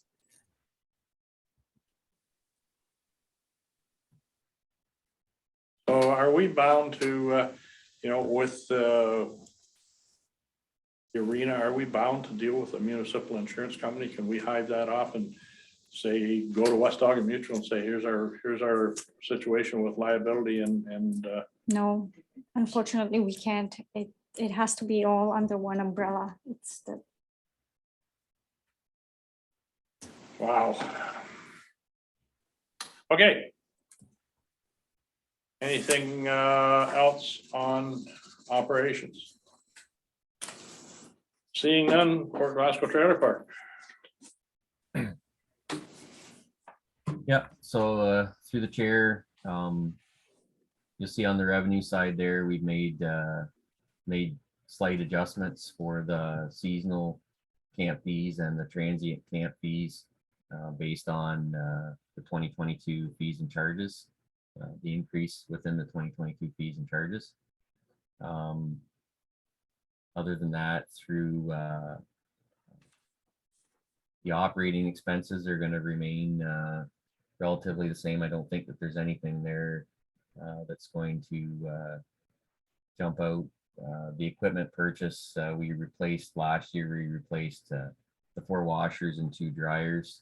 So this year we're going to replace the remaining 2 dryers, which was well received last year with the new equipment. That was very well received by people within the park, residents of the park. And then when you get down, I guess, to the capitals, really where you're going to notice the changes. So service area 4, which is the system in the back north corner of the park. We need a new control panel for that system. That panel controls the pumps, which pumps the sewage up into the bed. So we're going to replace that panel before the park opens this spring. The gates, we've put $10,000 in there. That is for work to be done at the entrance to Memorial Park. So a gate, and then I know council had asked about some pricing for a nice looking fence that maybe could take the place of the stone walls that are there currently. So we want to get that work done this year. And then we're currently in the process of working with the engineers to come up with a plan for the stairs going down to the municipal beach. And that will be those ideas that there'll be a report coming to council's consideration shortly. Richard, your question. Yeah, through the chair. I was just looking at the garbage collection, and now we have the country collection. Couldn't we direct them to do that? And would we make a saving on that 7,000? No, our residential collection contract with Waste Connections would not cover collecting within a private within the trailer park. Okay. The only option we would have is to rent a bin from Waste Management, and That it wouldn't be done through the same, it wouldn't be done through the collection service. Like what you're thinking about, Richard, with having the truck come, curbside collection. If we were to move to a contractor for doing the garbage collection, it would be like front load bins where the truck would come in and dump the bins. And then we'd also have to, that's garbage and recycling, because currently the park supervisor takes the garbage and the recycling to the transfer station at the municipal landfill. And that's what that $7,000 is for. If we were to have to get a contractor in to do it, it would be a front load service for the garbage. And then there'd also have to be a bin style service for the recycling. And especially that recycling service, that does get costly. Okay.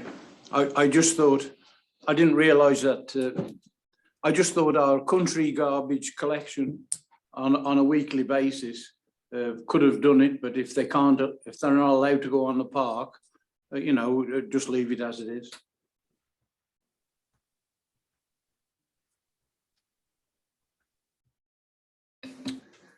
Bonnie, Yeah, two questions. Have we completed, or with the completion of service area 4, the control panel, have we then completed the recommended sewer repairs that are needed at the park? So we were fortunate in 2021. The engineer reached out and they secured a contractor to come in. And once that was very knowledgeable, and once that contractor was in the spring, realized that a lot of the issues that we were having with the area 1 in the center and area 4 in the north corner was caused more by infiltration, which is kind of what the engineers had suspected all along, but we didn't realize to what degree that was actually a problem. If you remember back a couple of years ago, we had talked about requiring the residents to put that special boot on their connector, because we knew that we had groundwater getting into the system. But when the contractor came and actually did a thorough inspection, found a lot of issues that were causing infiltration, that are issues that you would never have seen from above grade. It was the piping in the ground, actually. So he spent 3 weeks in the spring of 2021, just as the park was getting ready to open. And we basically went through and did every site within the park. redid all those connections. So what we found through the course of the summer, even with the rains that we got, was that having corrected a lot of that infiltration issue, we found that we weren't having the problems with the beds like we were in the past, which is great news, because that means that the bed probably was just being overloaded all along.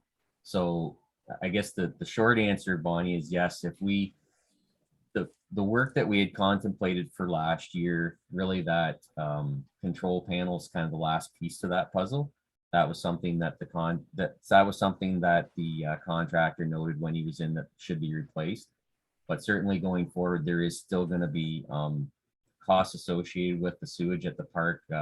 Those 4 wooden biofilter sheds that are in that service area 1 in the middle, based on the conversations with the engineering with the contractor, we probably should look at over the, you know, within the next 3 years of redoing those sheds. So there is still going to be ongoing maintenance, but the large expense that we were expecting with having to replace that bed in area 4, I don't believe is going to be an issue now. That's great. That's good news. Good news to hear. My second question had to do with the stairs replacement. And I wondered if, as the engineer is looking at those options, whether the option for a viewing platform at the top could be included to kind of respond to the fact that the lake isn't terribly visible in a lot of areas along there, because we're leaving or trying to leave the growth there to protect the cliff bank. So didn't know whether that might be an option as they're designing the stairs. Yes, that's something that we can certainly look at. There are a couple of options for the stairs, and not to get too far into it, but one of the options, they're looking at options of replacing the stairs like for like. They're also looking at options of utilizing the old pathway where the carts went up and down at the east end. That may be a better solution for a new stairway, a new access to the beach. But certainly I can take that back to them, and you know, even if the stairs, even if we change the location of the stairs, the area where the stairs are now, you know, could be some type of a viewing platform there, because that is the most open spot along the lake bank. So, you know, I guess what the viewing platform and the stairs don't necessarily have to be integrated in the same spot. Okay, thank you. Any more questions? Again, looking at the insurance cost increase from 2019, they've gone up almost $5,000. Is that mainly at the trailer park? Is that mainly liability insurance? Or I know we have a few buildings that probably have fire and whatnot on them, but almost $16,000 a year is a lot of money. Yeah, so it's the, so right now, the numbers are not quite accurate. We are estimating 20%, another 20% increase for our municipal insurance. So once the invoice is received, that amount is being allocated to a different department based on assets.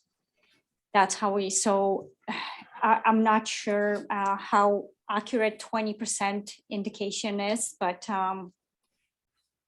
basically it's the insurance for a trailer park is just like any other insurance. It's the liability, it's the coverage of the equipment, it's for everything.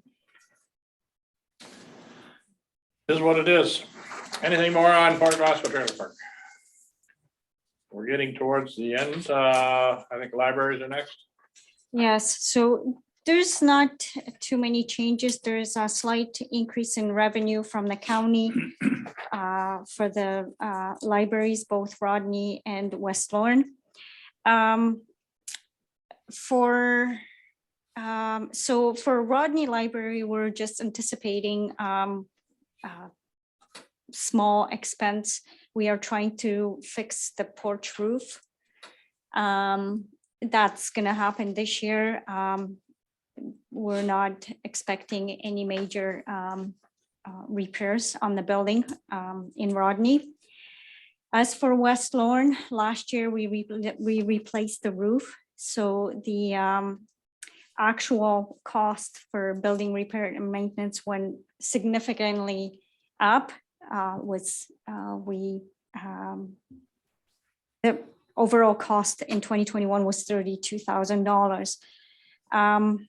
Looking at the age of this building, I think it's time to start preparing ourselves for the future.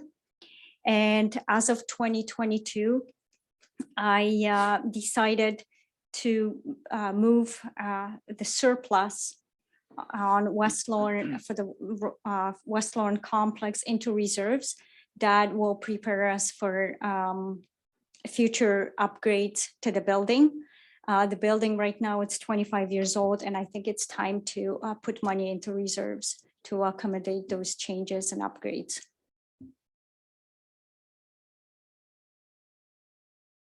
Bonnie?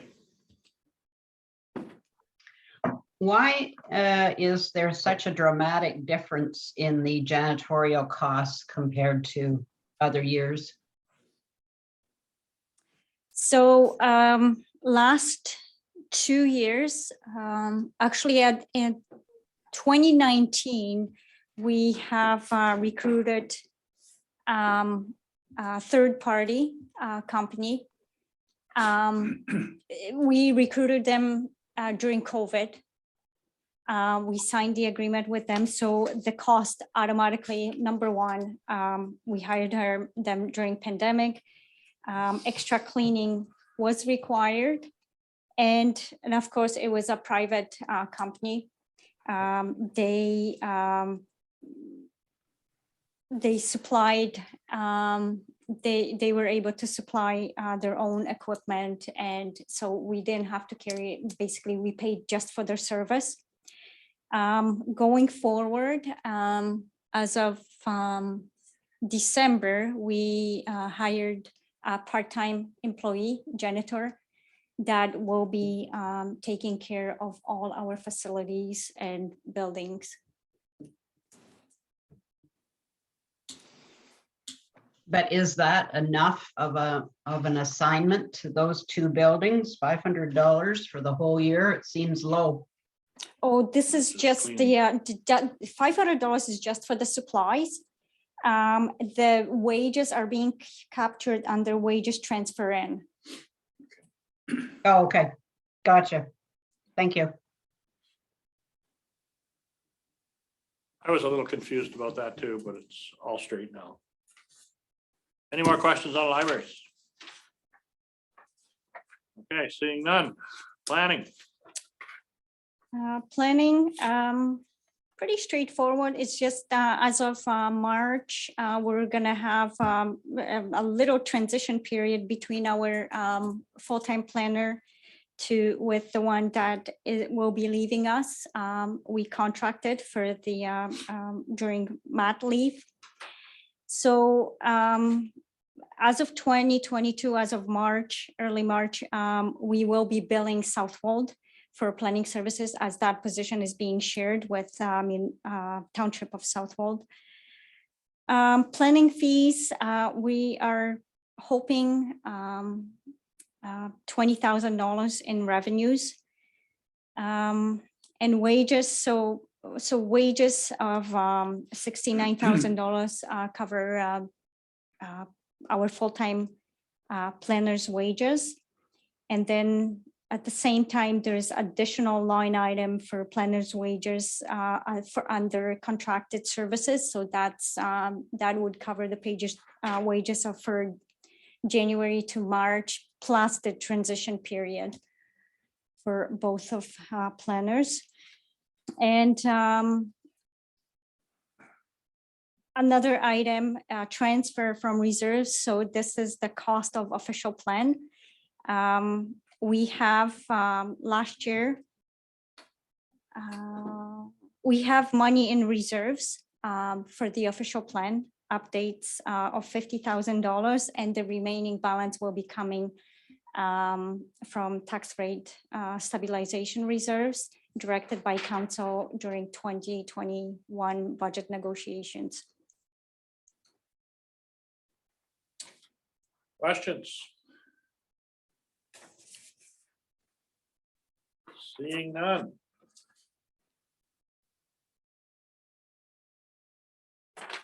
Down to the last page.